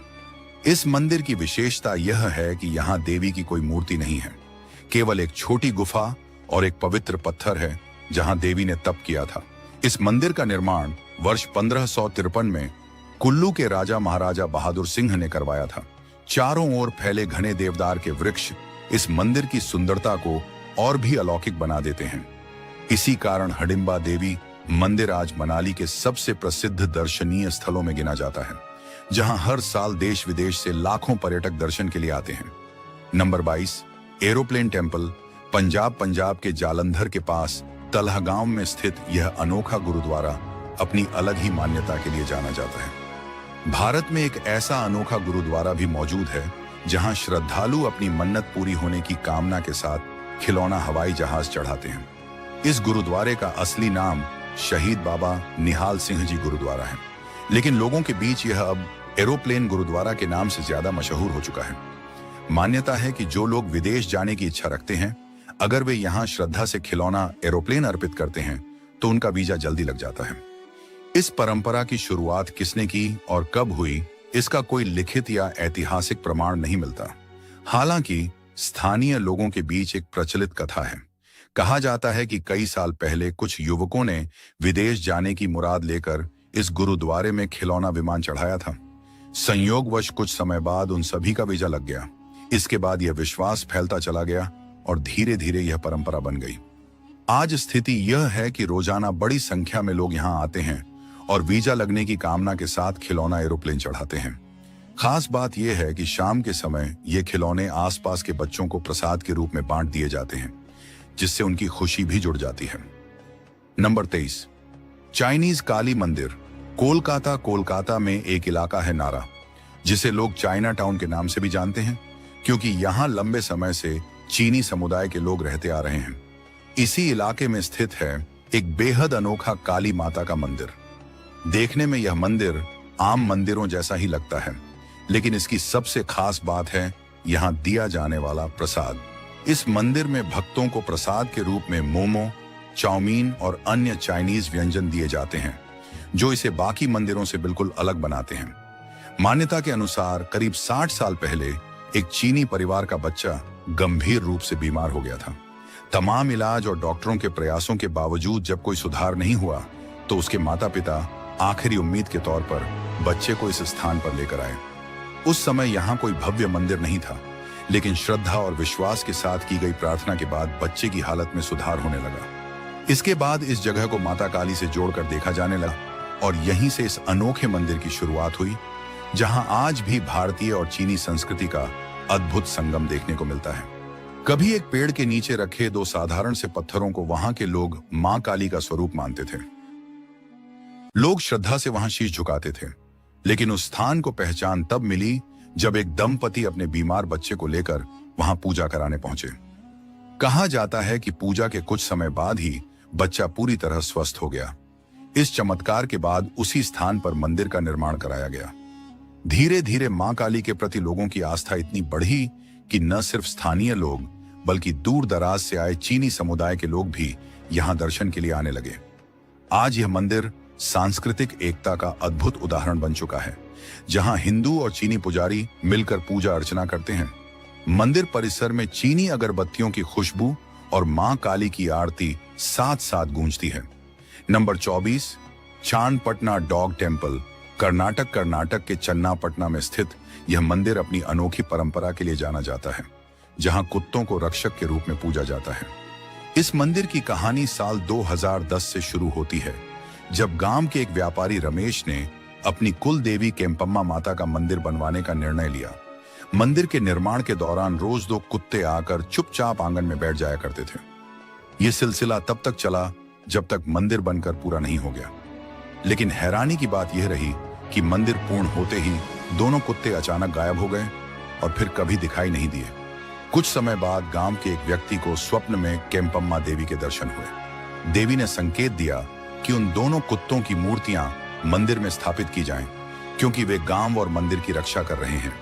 इसके बाद गांव वालों ने मंदिर में दोनों कुत्तों की प्रतिमाएं बनवाकर उन्हें सम्मान पूर्वक स्थापित किया। आज मान्यता है कि ये रक्षक कुत्ते गांव को नकारात्मक शक्तियों और बुरी नजर से बचाते हैं। इसी श्रद्धा के कारण हर दिन बड़ी संख्या में भक्त यहां दर्शन के लिए आते हैं। इतना ही नहीं, इन रक्षक कुत्तों की याद में गांव में हर साल एक विशेष मेला भी आयोजित किया जाता है। नंबर 25, मंच मुरुगन टेम्पल। केरल हिंदू धर्म में यह मान्यता है कि देवताओं के बाल स्वरूपों को विशेष प्रकार के भोजन अत्यंत प्रिय होते हैं। जैसे भगवान कृष्ण को माखन प्रिय था, वैसे ही भगवान मुरुगन के बाल रूप से जुड़ी यह कथा भी भक्तों के बीच गहरी आस्था का विषय है। भगवान श्री कृष्ण को मक्खन बेहद प्रिय था और गणेश जी को लड्डुओं से खास लगाव है, लेकिन अगर हम केरल के अल्पपुझा जिले की बात करें तो यहाँ मौजूद बाल मुरुगन भगवान कुछ अलग ही अंदाज में भक्तों से जुड़ते हैं। इस मंदिर की सबसे खास बात यह है कि यहाँ भगवान को नेस्ले की मंच चॉकलेट चढ़ाई जाती है। इसी अनोखी परंपरा की वजह से यह मंदिर आज मंच मुरुगन मंदिर के नाम से जाना जाता है। इस परंपरा के पीछे एक बेहद दिलचस्प और भावनात्मक कहानी जुड़ी हुई है। कुछ वर्ष पहले की बात है, जब एक मुस्लिम परिवार का छोटा बच्चा खेल खेल में इस मंदिर की घंटी बजाने लगा। जब उसके माता पिता ने यह देखा तो उन्होंने उसे डांट दिया, लेकिन उसी रात वह बच्चा अचानक बहुत गंभीर रूप से बीमार पड़ गया और बार बार मुरुगन भगवान का नाम लेने लगा। बच्चे की हालत देखकर उसके माता पिता घबरा गए और अगले ही दिन उसे मंदिर लेकर पहुंचे। उन्होंने भगवान को तेल और फूल चढ़ाए, लेकिन बच्चा खुद भगवान को कुछ अर्पित करना चाहता था। उसके पास बस एक ही चीज थी, मंच चॉकलेट, जो उसके माता पिता ने उसे दी थी। उसने वही चॉकलेट श्रद्धा से भगवान को चढ़ा दी। कहा जाता है कि मंदिर से बाहर निकलते ही बच्चे की तबीयत पूरी तरह ठीक हो गई। इसके बाद यह बात धीरे धीरे आसपास के इलाकों में फैलने लगी कि बाल मुरुगन भगवान को मंच चॉकलेट प्रिय है। तभी से भक्त अपनी मनोकामनाओं की पूर्ति के लिए इस मंदिर में मंच चॉकलेट चढ़ाने लगे और यह परंपरा आज तक चली आ रही है। तो दोस्तों, ये थे भारत के दो ऐसे अनोखे मंदिर जिनकी परंपराएं और मान्यताएं आम सोच से बिल्कुल अलग हैं। ये मंदिर सिर्फ आस्था के केंद्र नहीं हैं, बल्कि भारत की सांस्कृतिक विविधता, सहिष्णुता और गहराई को भी खूबसूरती से दर्शाते हैं। अगर आपको यह जानकारी रोचक लगी हो तो वीडियो को लाइक करें और अपने दोस्तों के साथ जरूर शेयर करें, ताकि वे भी इन अद्भुत मंदिरों के बारे में जान सकें। और अगर आपने अभी तक हमारे चैनल को सब्सक्राइब नहीं किया है तो अभी कर लीजिए, ताकि हमारी अगली रोमांचक यात्राओं की अपडेट आपको सबसे पहले मिले। आपका कीमती समय देने के लिए बहुत बहुत धन्यवाद। फिर मिलेंगे एक नई दिलचस्प कहानी के साथ। तब तक के लिए जय हिंद और शुभ यात्रा। हिमालय की ऊंचाइयों में छुपी एक ऐसी गुफा जो साल के अधिकांश समय इंसानी कदमों से दूर रहती है। बर्फ की मोटी चादर में लिपटी यह जगह इतनी दुर्गम है कि सामान्य दिनों में यहां पहुंचना असंभव सा लगता है। लेकिन जैसे ही सावन का पवित्र महीना शुरू होता है, हालात बदल जाते हैं। लाखों श्रद्धालु जोखिम की परवाह किए बिना इस कठिन यात्रा पर निकल पड़ते हैं, सिर्फ एक दर्शन के लिए। एक ऐसा दृश्य जो वैज्ञानिक सोच को चुनौती देता है और आस्था को जीवित कर देता है। नाम है अमरनाथ। यह नाम सुनते ही मन में कई सवाल उठने लगते हैं। आखिर इस गुफा में ऐसा क्या है जो हर साल लोगों को अपनी ओर खींच लाता है? क्यों यहां बर्फ से अपने आप एक शिवलिंग आकार लेता है, बिना किसी इंसानी स्पर्श के, जो धीरे धीरे बनता है, पूर्ण होता है और फिर समय के साथ विलीन भी हो जाता है? क्या यह केवल प्रकृति की एक अनोखी प्रक्रिया है, या फिर इसके पीछे कोई गहरा आध्यात्मिक संकेत छिपा है? और इससे भी बड़ा प्रश्न, बाबा अमरनाथ की वह रहस्यमयी कथा आखिर है क्या? कुछ मान्यताओं के अनुसार इस गुफा का पता सबसे पहले एक मुस्लिम चरवाहे को चला था। लेकिन क्या यह इतिहास की सच्चाई है या फिर समय के साथ घड़ी गई एक कहानी? आज जब आप इसके पीछे छिपे तथ्यों को जानेंगे तो संभव है आपकी सोच पूरी तरह बदल जाए। ऐसा कहा जाता है कि यही वह स्थान है जहां भगवान शिव ने माता पार्वती को अमृतत्व का रहस्य सुनाया था। ऐसा ज्ञान जो किसी को भी मृत्यु से परे ले जा सकता है। लेकिन फिर सवाल उठता है, अगर वह कथा अमर होने की थी तो क्या उसका कोई प्रभाव आज भी मौजूद है? क्या किसी ने वह रहस्य सुन लिया था? और अगर हां, तो वह कौन था? स्थानीय लोक कथाओं में एक रहस्यमयी दावा मिलता है। कहा जाता है कि उस समय गुफा में 2 कबूतर भी मौजूद थे जिन्होंने पूरी कथा सुन ली थी। आज भी लोगों का कहना है कि अमरनाथ गुफा में एक सफेद कबूतरों का जोड़ा रहता है जो कभी मरता नहीं। यह केवल विश्वास है या सच, इस पर बहस आज भी जारी है। दिलचस्प बात यह है कि 2015 में एक यात्री द्वारा रिकॉर्ड किया गया वीडियो सामने आया जिसमें गुफा के भीतर 2 सफेद कबूतर दिखाई दिए। संयोग या फिर उस अमर कथा की कोई जीवित निशानी? गुफा के भीतर पत्थरों के बीच शांत बैठे कुछ कबूतर दिखाई देते हैं। सबसे चौंकाने वाली बात यह है कि आज नहीं, बल्कि 1930 के दशक की पुरानी तस्वीरों में भी बिल्कुल ऐसे ही कबूतर नजर आते हैं। समय बदला, हालात बदले, लेकिन ये दृश्य जैसे वहीं के वहीं ठहरे हुए हैं। अमरनाथ की यह पवित्र गुफा साल में केवल लगभग 2 महीनों के लिए ही भक्तों के लिए खुलती है। बाकी करीब 10 महीने यह पूरी तरह बंद रहती है। लेकिन इन 10 महीनों में ऐसा क्या घटता है कि वहां किसी भी इंसान का प्रवेश पूरी तरह वर्जित होता है? कहा जाता है कि एक व्यक्ति ने इस रहस्य से पर्दा उठाने की कोशिश की। उसने गुफा बंद होने से ठीक पहले भीतर सीसीटीवी कैमरे लगवा दिए ताकि देखा जा सके कि जब कोई नहीं होता तब अंदर क्या होता है। जो कुछ कैमरों में कैद हुआ उसने देखने वालों को भीतर तक हिला दिया। लेकिन अब सवाल उठता है, क्या यह सब सच है या केवल कहानियां? क्या वास्तव में अमरनाथ गुफा में कोई अदृश्य शक्ति सक्रिय रहती है? आज तक विज्ञान इस बात का स्पष्ट उत्तर नहीं दे पाया कि बर्फ से बना यह शिवलिंग हर वर्ष अपने निश्चित आकार में कैसे बनता है और फिर स्वयं कैसे विलीन हो जाता है। कुछ लोग मानते हैं कि इस गुफा का संबंध कैलाश पर्वत से है, तो कुछ इसे पाताल लोक से जुड़ा हुआ बताते हैं। और फिर आता है शेषनाग झील का रहस्य। क्या सच में आज भी वहां शेषनाग का वास है? बीते वर्षों में कई यात्रियों ने दावा किया है कि उन्होंने उस झील के आसपास असामान्य आकृतियां और सर्प जैसी छायाएं देखी हैं। इतना ही नहीं, शिवखोड़ी गुफा को लेकर भी ऐसी मान्यताएं हैं कि जो व्यक्ति वहां एक विशेष सीमा के पार गया वह कभी लौटकर नहीं आया। सच क्या है और कल्पना क्या, यह आज भी रहस्य बना हुआ है। मित्रों, आज पूरे भारत में एक ही स्वर गूंज रहा है, हर हर महादेव। इसका एक कारण तो सावन का पावन महीना है, लेकिन उससे भी बड़ा कारण है शिव के प्राचीन और रहस्यमय धामों की यात्राओं का आरंभ। यही वह समय है जब श्रद्धालु कठिन रास्तों, बर्फीली हवाओं और जोखिम भरे सफर को पार करते हुए केदारनाथ और अमरनाथ की ओर बढ़ते हैं, केवल एक ही उद्देश्य के साथ, भोले बाबा की कृपा पाने के लिए। लेकिन यह यात्रा आसान नहीं होती। यह आस्था, साहस और समर्पण की परीक्षा होती है। अमरनाथ की यात्रा केवल पैरों से तय किया गया रास्ता नहीं है। यह श्रद्धा, धैर्य और आत्मिक शक्ति की एक कठिन परीक्षा है। हर कदम पर शरीर थकता है, सांसें भारी होती हैं, लेकिन जैसे ही भक्त मंदिर प्रांगण में प्रवेश करता है, एक ऐसी अनुभूति होती है जिसे शब्दों में बांधना असंभव है। मन अचानक शांत हो जाता है, मानो किसी अदृश्य शक्ति ने भीतर से सब कुछ थाम लिया हो।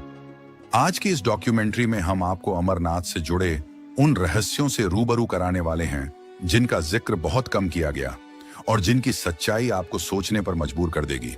हम इतिहास के उन पन्नों को पलटेंगे जहां सच को या तो अनदेखा किया गया या जानबूझकर बदलने की कोशिश की गई। इस वीडियो के अंत में हम यह भी बताएंगे कि एक आम श्रद्धालु कैसे बाबा अमरनाथ की यात्रा कर सकता है और कैसे यह यात्रा जीवन और मृत्यु के चक्र को समझने की दिशा में एक आध्यात्मिक द्वार खोलती है। तो आइए शुरू करते हैं यह दिव्य यात्रा। लेकिन उससे पहले, अगर आप हमारे चैनल से पहली बार जुड़े हैं तो वीडियो को लाइक करें, चैनल को सब्सक्राइब करें और कमेंट में गर्व से लिखें, हर हर महादेव। अमरनाथ केवल बर्फ से बनी एक गुफा नहीं है, यह हजारों वर्षों से चली आ रही आस्था, तपस्या और रहस्य की जीवित कहानी है।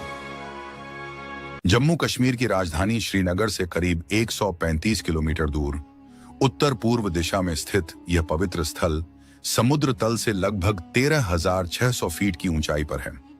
यहां तक पहुंचना किसी साधारण यात्रा जैसा नहीं। टूटे फूटे पहाड़ी रास्ते, तेज बर्फीली हवाएं, पत्थरों से भरे दुर्गम पहाड़ और हर समय मंडराता खतरा, यह सब इस यात्रा को और भी चुनौतीपूर्ण बना देता है। लेकिन जो लोग इन सब बाधाओं को पार कर लेते हैं, वे कहते हैं कि उन्होंने यहां आकर जीवन का एक गूढ़ सत्य महसूस किया है। बाहर से देखने पर अमरनाथ गुफा भले ही साधारण प्रतीत हो, लेकिन भीतर प्रवेश करते ही उसकी दिव्यता स्वयं बोलने लगती है। लगभग 19 मीटर तक भीतर जाती यह गुफा मानो समय और संसार से परे किसी और ही लोक में ले जाती है। इस पवित्र गुफा का फैलाव लगभग 16 मीटर तक है और ऊंचाई करीब 11 मीटर मानी जाती है। लेकिन इन आंकड़ों से भी ज्यादा जो चीज लोगों को आश्चर्य में डाल देती है, वह है यहाँ घटने वाली वह अद्भुत प्राकृतिक घटना। हर वर्ष अपने आप आकार लेने वाला हिम से बना शिवलिंग। यह कोई तराशी हुई प्रतिमा नहीं है, ना ही किसी मानव द्वारा घड़ी गई संरचना। ये एक स्वयं उत्पन्न होने वाली हिम आकृति है, जिसे भक्त केवल बर्फ नहीं बल्कि शिव की सजीव उपस्थिति मानते हैं। इस दिव्य शिवलिंग का निर्माण सावन के आगमन के साथ शुरू होता है।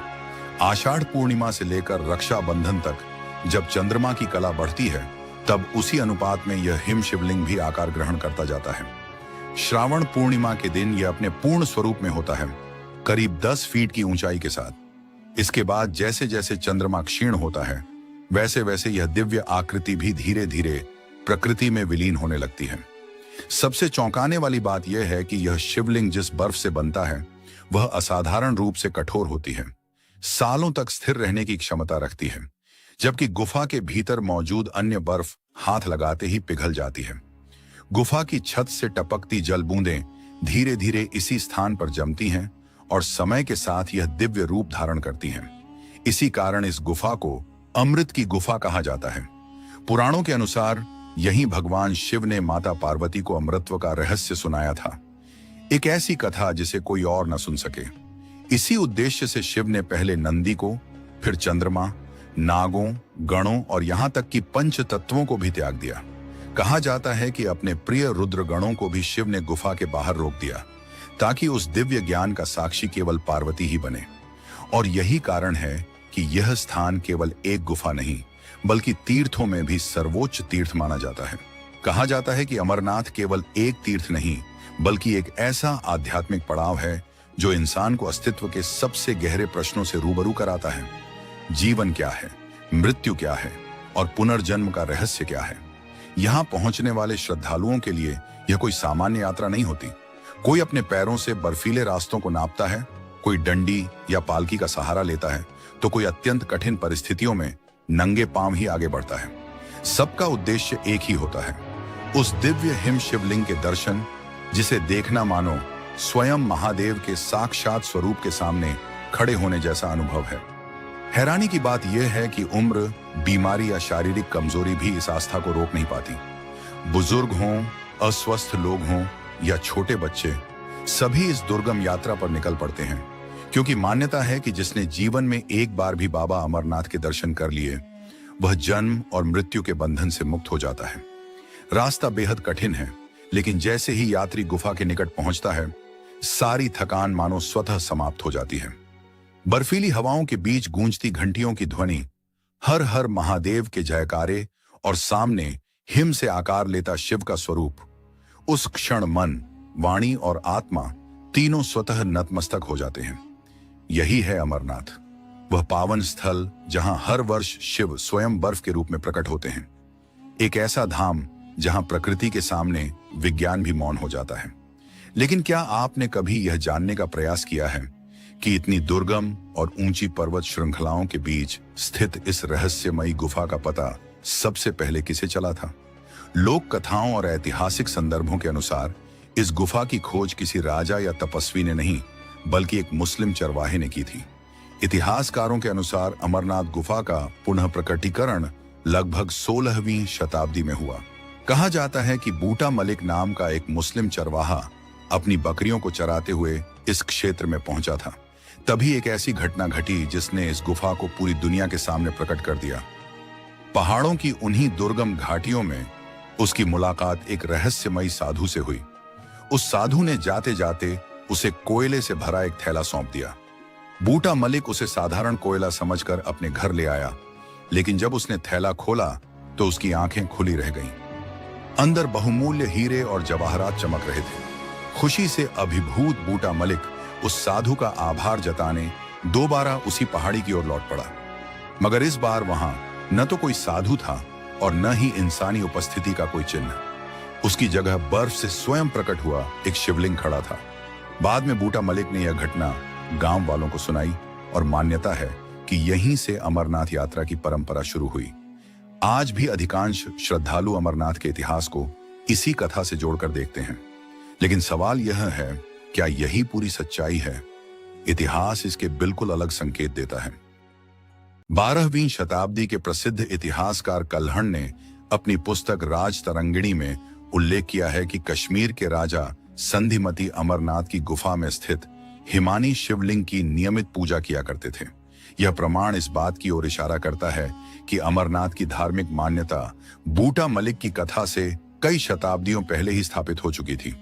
इतना ही नहीं, भारतीय पुरातत्व सर्वेक्षण भी इस गुफा को 5000 वर्ष से अधिक प्राचीन मानता है, यानी इसका अस्तित्व महाभारत काल से भी पहले का है।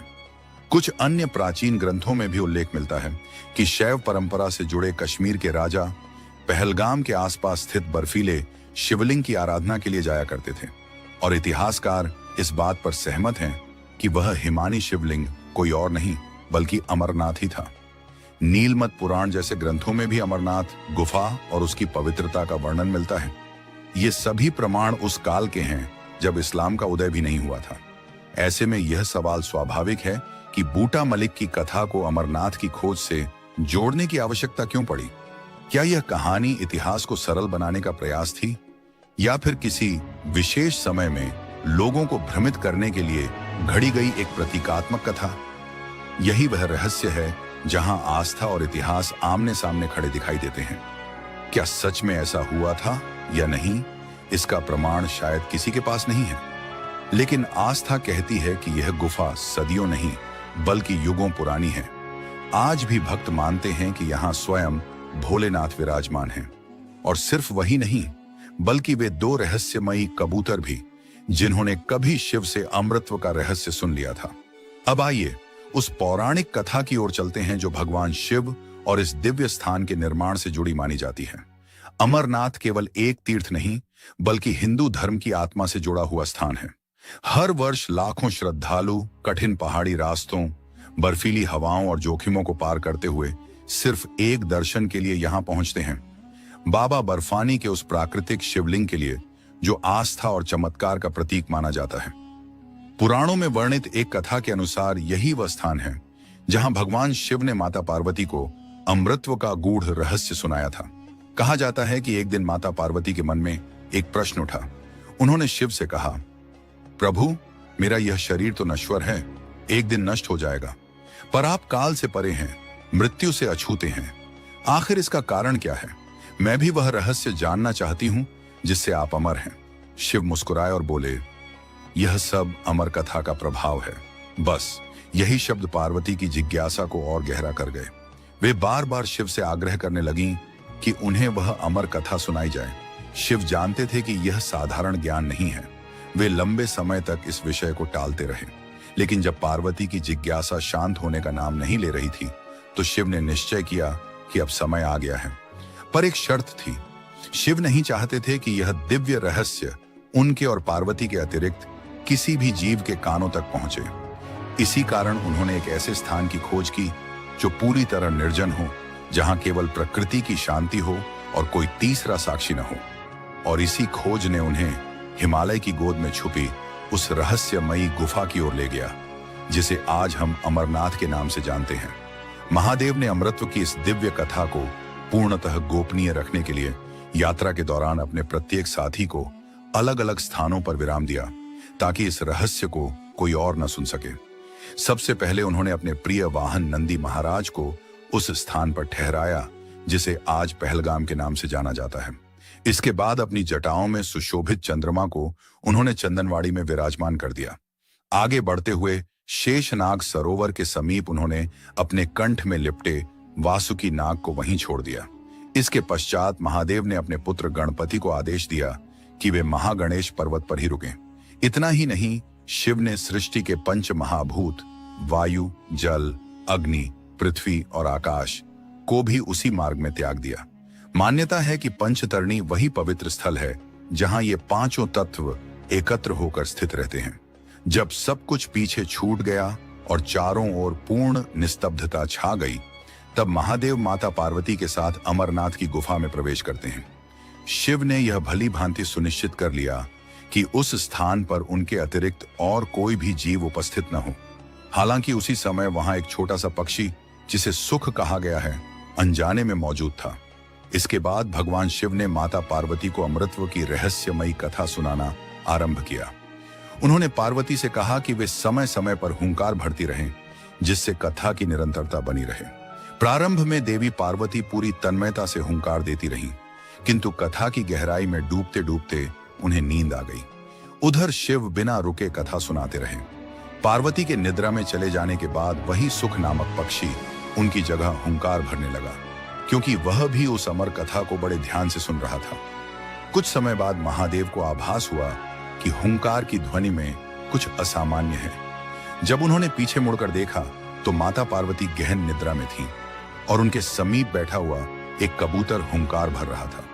यह दृश्य देखकर महादेव समझ गए कि अमर कथा किसी और तक भी पहुंच चुकी है। जब भगवान शिव को यह झांत हुआ कि उस पक्षी ने अमृतत्व की कथा सुन ली है, तो वे क्रोध से भर उठे। उन्होंने अपना त्रिशूल उठाया और उसे दंड देने के लिए आगे बढ़े। लेकिन वह पक्षी अब साधारण नहीं रहा था। अमर कथा के प्रभाव से वह अत्यंत बुद्धिमान हो चुका था। अपनी उसी दिव्य बुद्धि के सहारे उसने माया रची और स्वयं को महर्षि वेद व्यास की पत्नी के गर्भ में छिपा लिया। यहां एक अत्यंत अद्भुत घटना घटी। वह आत्मा वेद व्यास जी की पत्नी के गर्भ में पूरे 12 वर्षों तक निवास करती रही। इस दौरान भगवान शिव ने स्वयं उसे आश्वस्त किया कि अब उसे किसी से कोई भय नहीं है, उसका वध नहीं किया जाएगा। भगवान शिव के वरदान के बाद वह बालक गर्भ से बाहर आया और वेद व्यास जी का पुत्र कहलाया। कहा जाता है कि उसने गर्भ में रहते हुए ही वेदों और पुराणों का गूढ़ ज्ञान आत्मसात कर लिया था। जन्म लेते ही वह सांसारिक बंधनों से विरक्त हो गया और तपस्या के मार्ग पर निकल पड़ा। आगे चलकर वही बालक शुकदेव मुनि के नाम से प्रसिद्ध हुआ। लेकिन क्या आप जानते हैं कि जब भगवान शिव ने अमृतत्व की वह दिव्य कथा सुनाई थी, तब पार्वती माता और शुकदेव के अतिरिक्त कोई और भी था जिसने उस रहस्य को सुन लिया था। और सबसे चौंकाने वाली बात यह है कि वह आज भी अमरनाथ गुफा में विद्यमान है। उस रहस्य को जानने से पहले यदि आपको यह कथा रुचिकर लग रही है तो वीडियो को लाइक करें और कमेंट में बाबा भोलेनाथ की जय अवश्य लिखें। अमरनाथ यात्रा पर जाने वाले हर श्रद्धालु के मन में एक ही अभिलाषा होती है, उसे वहां अमर कबूतरों के दर्शन हो जाएं। कहा जाता है कि अमरनाथ गुफा के भीतर 2 सफेद कबूतर हजारों वर्षों से निवास कर रहे हैं। इनके दर्शन को अत्यंत शुभ माना जाता है। स्थानीय मान्यताओं के अनुसार ये कोई साधारण पक्षी नहीं, बल्कि स्वयं भगवान शिव और माता पार्वती के दिव्य स्वरूप हैं। जब भगवान शिव माता पार्वती को अमृतत्व का दिव्य रहस्य सुना रहे थे, तब उस पवित्र स्थान पर एक कबूतर भी मौजूद था। उसी कबूतर के साथ उसके 2 अंडे भी वहीं पड़े थे। भोलेनाथ ने उन्हें निर्जीव समझकर वहीं छोड़ दिया और अमर कथा आगे बढ़ती रही। लेकिन समय बीतने के साथ उन अंडों से 2 नन्हे चूजे निकले और मान्यता है कि अमर कथा का प्रभाव उन पर भी पड़ गया। यही कारण है कि वे साधारण पक्षी नहीं रहे, बल्कि अमर हो गए। कहा जाता है कि वही कबूतरों का जोड़ा आज भी अमरनाथ की पवित्र गुफा में देखा जाता है। सबसे हैरान करने वाली बात यह है कि यह स्थान समुद्र तल से इतनी अधिक ऊंचाई पर है, जहां ऑक्सीजन की मात्रा बेहद कम होती है। न आसपास भोजन का कोई स्रोत है, न ही दूर दूर तक कोई अन्य पक्षी दिखाई देता है। फिर भी वर्षों से इन 2 कबूतरों का वहां जीवित रहना अपने आप में एक अलौकिक रहस्य है। जो श्रद्धालु इनके दर्शन कर लेते हैं, उन्हें ऐसा अनुभव होता है मानो स्वयं शिव और पार्वती के दर्शन हो गए हों। विज्ञान आज तक इस रहस्य को स्पष्ट नहीं कर पाया है, लेकिन भक्तों का विश्वास है कि जहां महादेव की शक्ति काम करती है, वहां तर्क और विज्ञान मौन हो जाते हैं। इसी क्षेत्र से जुड़ा एक और रहस्य है शेषनाग झील। मान्यता है कि इस झील में स्वयं शेषनाग का वास है। बताया जाता है कि यह झील लगभग 250 फीट से भी अधिक गहरी है। स्थानीय लोगों का विश्वास है कि हर 24 घंटे में एक बार शेषनाग झील की सतह पर आते हैं। कई श्रद्धालुओं ने तो पानी में शेषनाग की छाया देखने का दावा भी किया है। जैसा कि पहले भी बताया गया है, भगवान शिव ने अमर कथा कहने से पहले अपने सभी साथियों को मार्ग में अलग अलग स्थानों पर छोड़ दिया था, ताकि यह रहस्य केवल पार्वती तक ही सीमित रहे। लेकिन शायद नियति को कुछ और ही स्वीकार था, और इसी कारण आज अमरनाथ केवल एक तीर्थ नहीं, बल्कि आस्था, रहस्य और चमत्कारों का जीवंत प्रमाण बन चुका है। यात्रा के दौरान भगवान शिव ने अपने साथ चल रहे शेषनाग को यहीं रोक दिया था। उन्होंने आदेश दिया कि इस झील की सीमा से आगे कोई भी न जा सके। पहाड़ों और ऊंची पर्वत श्रृंखलाओं से घिरी यह झील न केवल रहस्यमयी है, बल्कि अपनी अद्भुत सुंदरता के कारण अमरनाथ आने वाले श्रद्धालुओं को पहली ही नजर में आकर्षित कर लेती है। यही वजह है कि यह स्थान अमरनाथ यात्रा के प्रमुख पड़ावों में से एक माना जाता है। लेकिन अमरनाथ का असली आकर्षण केवल यह झील नहीं है। वह रहस्य जिसने भक्तों के साथ साथ वैज्ञानिकों को भी सोचने पर मजबूर कर दिया है, छिपा है उस गुफा के भीतर। एक ऐसा चमत्कार जो हर साल अपने आप प्रकट होता है, स्वयं भू हिम शिवलिंग। अब सवाल उठता है कि आखिर यह शिवलिंग बनता कैसे है? और क्या वाकई किसी ने इसकी सच्चाई जानने की कोशिश की थी? कहा जाता है कि एक व्यक्ति ने अमरनाथ गुफा के भीतर होने वाली गतिविधियों को समझने के लिए गुप्त रूप से सीसीटीवी कैमरे लगाए, लेकिन उसने जो दृश्य देखे वे उसकी कल्पना से भी परे थे। जो सामने आया उसने देखने वालों को स्तब्ध कर दिया। अमरनाथ गुफा में हर वर्ष बनने वाला यह बर्फ का शिवलिंग केवल आस्था का विषय नहीं है, बल्कि विज्ञान के लिए भी एक अनसुलझी पहेली है। भारत के अन्य तीर्थ स्थलों पर जहां शिवलिंग पत्थर, संगमरमर या धातु से बनाए जाते हैं, वहीं अमरनाथ एकमात्र ऐसा पवित्र स्थान है जहां शिवलिंग पूरी तरह प्राकृतिक रूप से निर्मित होता है। यह कोई मानव कृति नहीं है, न कोई मूर्तिकार, न कोई उपकरण। यह शिवलिंग हर साल एक निश्चित समय पर स्वयं आकार लेता है, जैसे प्रकृति स्वयं शिव की उपस्थिति का संकेत दे रही हो। गुफा की छत से टपकने वाली अत्यंत ठंडी जल बूंदें जब धरती से टकराती हैं, तो तुरंत जम जाती हैं और धीरे धीरे उसी से यह हिमानी शिवलिंग आकार लेने लगता है। यही प्राकृतिक प्रक्रिया, यही रहस्य और यही अलौकिक अनुभव अमरनाथ को सिर्फ एक तीर्थ नहीं, बल्कि आस्था और विज्ञान के संगम का अद्वितीय प्रतीक बना देता है। गुफा की छत से टपकने वाली जल की महीन धाराएं जब नीचे गिरती हैं, तो धीरे धीरे जमकर बर्फ की एक सघन परत बनाना शुरू कर देती है। यह प्रक्रिया दिन रात बिना रुके चलती रहती है और कुछ ही समय में बर्फ एक विशाल संरचना का रूप लेने लगती है, जो देखने में बिल्कुल शिवलिंग जैसी प्रतीत होती है। कई बार इसकी ऊंचाई 12 से 18 फीट तक पहुंच जाती है। यह साधारण बर्फ नहीं होती जो स्पर्श करते ही गल जाए, बल्कि यह एक कठोर और स्थिर हिम आकृति होती है जो हफ्तों तक अपने स्वरूप में बनी रहती है। विज्ञान के अनुसार बर्फ बनने के लिए तापमान 0 डिग्री सेल्सियस या उससे कम होना चाहिए।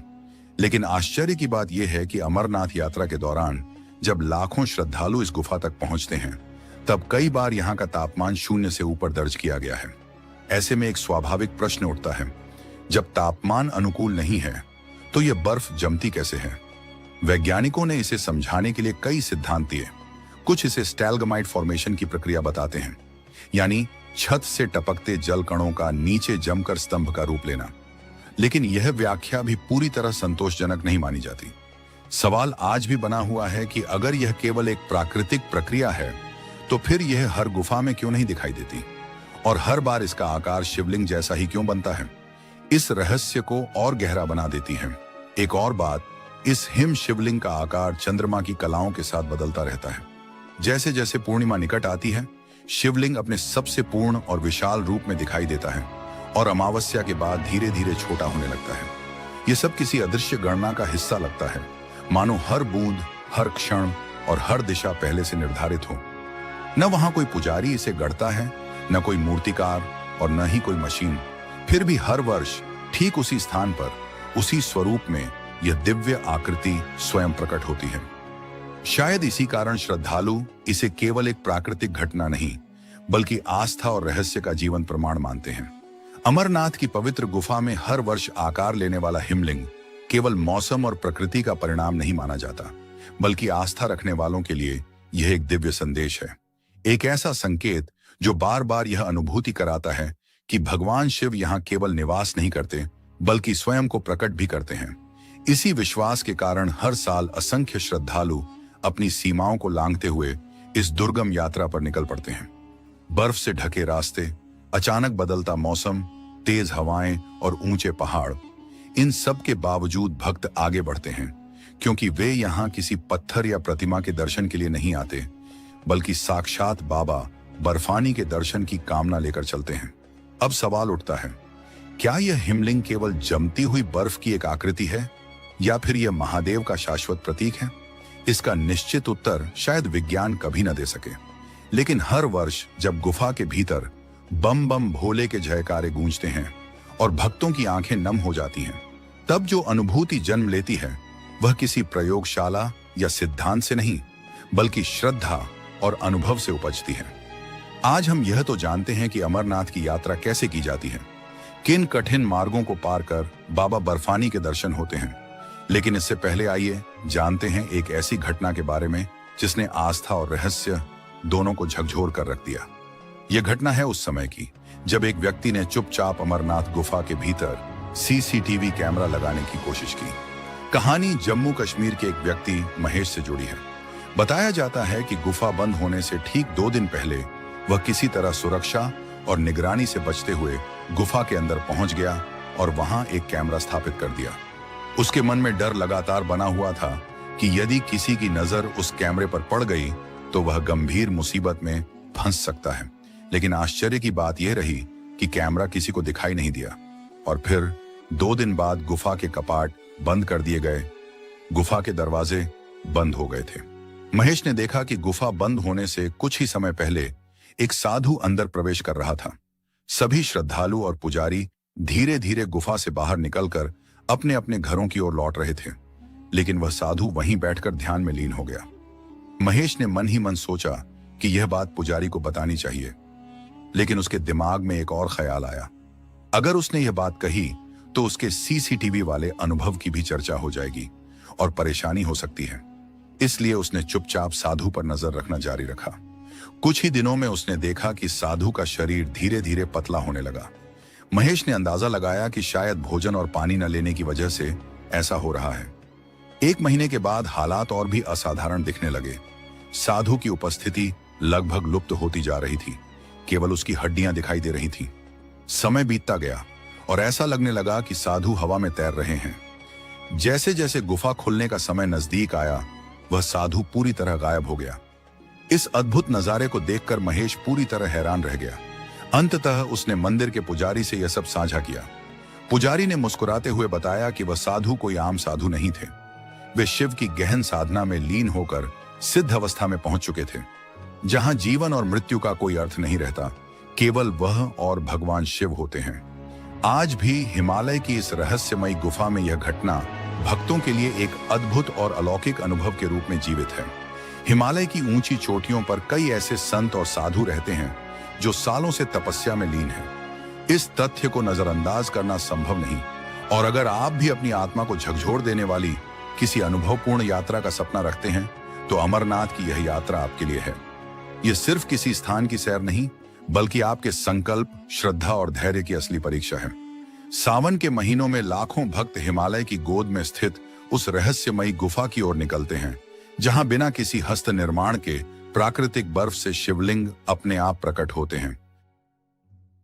यात्रा की शुरुआत पंजीकरण से होती है और इसमें मेडिकल फिटनेस प्रमाण पत्र अनिवार्य होता है, क्योंकि यह कोई साधारण यात्रा नहीं है। अमरनाथ तक पहुंचने के 2 प्रमुख मार्ग हैं। पहला मार्ग पहलगाम से होकर जाता है, जिसकी लंबाई लगभग 46 किलोमीटर है। दूसरा मार्ग बालटाल से होकर जाता है। यह छोटा होने के बावजूद कठिन और खड़ी चढ़ाई वाला है, जिसकी लंबाई लगभग 14 किलोमीटर है। यदि आप पहलगाम मार्ग चुनते हैं तो आपका पहला पड़ाव चंदनबाड़ी होगा, जहां से असली कठिन चढ़ाई शुरू होती है। हर कदम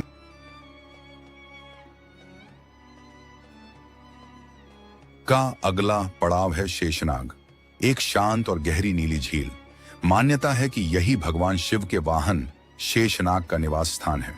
झील के पानी में हिमालय की परछाई इतनी स्पष्ट दिखाई देती है कि लगता है मानो आप किसी जादुई दुनिया में पहुंच गए हों। रात यहीं बितानी होती है। तंबू खुले आसमान के नीचे लगे होते हैं और ठंड हड्डियों तक उतरती है, लेकिन भक्तों की टोली अपने बम बम भोले के जयकारों से वातावरण में जीवन और उत्साह भर देती है। अगली सुबह यात्रा जारी रहती है और अब लक्ष्य है महागुंड्स पास, जो इस कठिन यात्रा का सबसे ऊंचा बिंदु है, लगभग 14,000 फीट की ऊंचाई पर। वहां से उतरते हुए यात्रा करती है पंचतरणी तक, जहां 5 धाराओं का संगम एक पवित्र स्थल बनाता है। कहा जाता है कि यहीं भगवान शिव ने 5 पवित्र तत्वों का त्याग किया था। पंचतरणी से गुफा अब सिर्फ कुछ ही किलोमीटर दूर है, लेकिन यह अंतिम रास्ता सबसे चुनौतीपूर्ण होता है। जब आप गुफा के निकट पहुंचते हैं तो थकान जैसे हवा में घुल जाती है। दूर से दिखाई देती है विशाल चट्टानों के बीच छिपी गुफा, जिसके भीतर बर्फ का शिवलिंग शांत और अडिग खड़ा है। ऐसा लगता है जैसे यह सदियों से भक्तों की प्रतीक्षा कर रहा हो। गुफा के सामने खड़े होते ही समय रुक सा जाता है। सांसें धीमी हो जाती हैं, आंखें नम हो जाती हैं और मन में अटूट विश्वास जाग उठता है कि यहां शिव स्वयं विराजमान है। अमरनाथ की यात्रा केवल किताबों में नहीं, बल्कि आपके सामने हकीकत में है। रास्ते में सुविधाएं उपलब्ध हैं, लेकिन सीमित हैं। पैदल मार्ग में टेंट, मेडिकल कैंप, लंगर और पोनी या पालकी की व्यवस्था तो होती है, लेकिन ठंड, ऑक्सीजन की कमी, बारिश और भूस्खलन जैसी चुनौतियां हर मोड़ पर आपका इंतजार करती हैं। मोबाइल नेटवर्क अक्सर गायब हो जाता है और तभी एहसास होता है कि अब आप शहरों की दुनिया में नहीं, बल्कि शिव की पवित्र भूमि में हैं। ये सिर्फ चढ़ाई नहीं है, ये एक ऐसी यात्रा है जो अहंकार से भक्ति तक के रास्ते से गुजरती है। हर कदम पर आप अपनी कमजोरियों को पीछे छोड़ते हैं और भगवान के और करीब पहुंचते हैं। यात्रा पूरी करने के बाद शरीर थका हुआ होता है, लेकिन आत्मा में सुकून और संतोष की अनुभूति होती है, क्योंकि आप सिर्फ लौटे नहीं हैं, आपने बाबा अमरनाथ के दर्शन किए हैं। सावन आते ही बर्फ से ढकी घाटियों में जयकारों की गूंज सुनाई देती है। हर हर महादेव, बम बम भोले। हजारों श्रद्धालु हिमालय की गोद में बसी उस रहस्यमयी गुफा की ओर बढ़ते हैं, जहां भगवान शिव बर्फ के रूप में प्रकट होते हैं।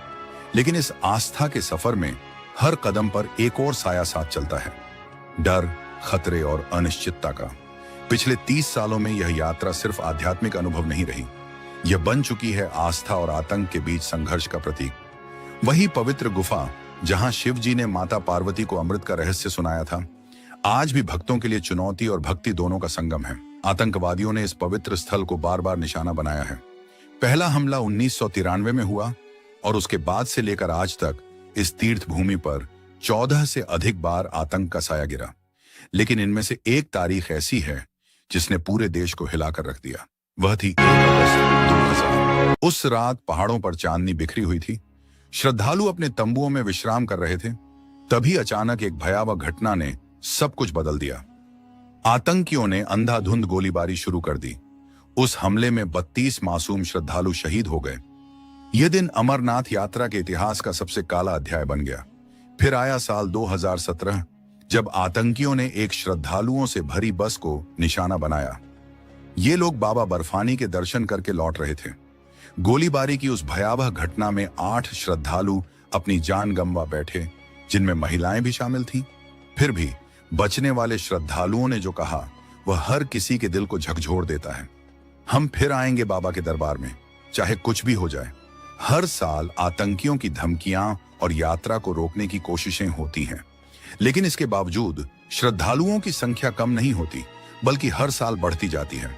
क्योंकि अमरनाथ की यह यात्रा सिर्फ पैरों की मेहनत नहीं है, यह आस्था की असाधारण परीक्षा है। क्या यह केवल संयोग है कि हर हमले के बावजूद यात्रा फिर से होती है, या फिर यह बाबा अमरनाथ की कृपा है जो हर साल इस पवित्र यात्रा को जीवित रखती है? अमरनाथ धाम अपने भक्तों को जैसे अपनी ओर खींचता है, न किसी हथियार से और न ही किसी बाधा से, सिर्फ उनके अटूट विश्वास और भक्ति के बल पर। सुरक्षा की दृष्टि से इस यात्रा के हर कदम पर निगरानी रहती है। सीआरपीएफ, सेना और जम्मू कश्मीर पुलिस मिलकर इसे हर तरह से सुरक्षित बनाते हैं। रास्तों पर चेकपोस्ट लगे होते हैं, डॉग स्क्वाड तैयार रहती है, सीसीटीवी कैमरे, ड्रोन और अन्य तकनीकी साधन हर पल निगाह बनाए रखते हैं। फिर भी इस पवित्र मार्ग पर कभी कभी खतरे की परछाई नजर आती है, लेकिन फिर भी न 70 साल के बुजुर्ग रुकते हैं, न 18 साल के युवा। जब श्रद्धा का बुलावा आता है तो डर और कठिनाई कोई रोक नहीं पाती। अमरनाथ यात्रा केवल एक धार्मिक परंपरा नहीं है, बल्कि यह उस अटूट विश्वास और समर्पण का प्रतीक है जो भय और असुरक्षा के बीच भी उम्मीद की लौ जलाए रखता है। यही कारण है कि हर साल जब यात्रा शुरू होती है तो एक ही नारा गूंजता है, बोलो बाबा अमरनाथ की जय।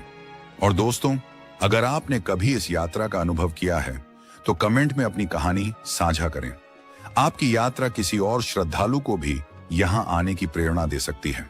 और अगर आप अभी तक इस यात्रा पर नहीं गए हैं तो मैं बाबा बर्फानी से प्रार्थना करता हूं कि आपके सभी मनोकामनाएं पूरी हों। अगर यह वीडियो आपको पसंद आया तो अगले वीडियो में केदारनाथ धाम की रहस्यमयी यात्रा और उसके अद्भुत वैज्ञानिक रहस्यों के बारे में भी जरूर जानें। धन्यवाद और जय बाबा बर्फानी।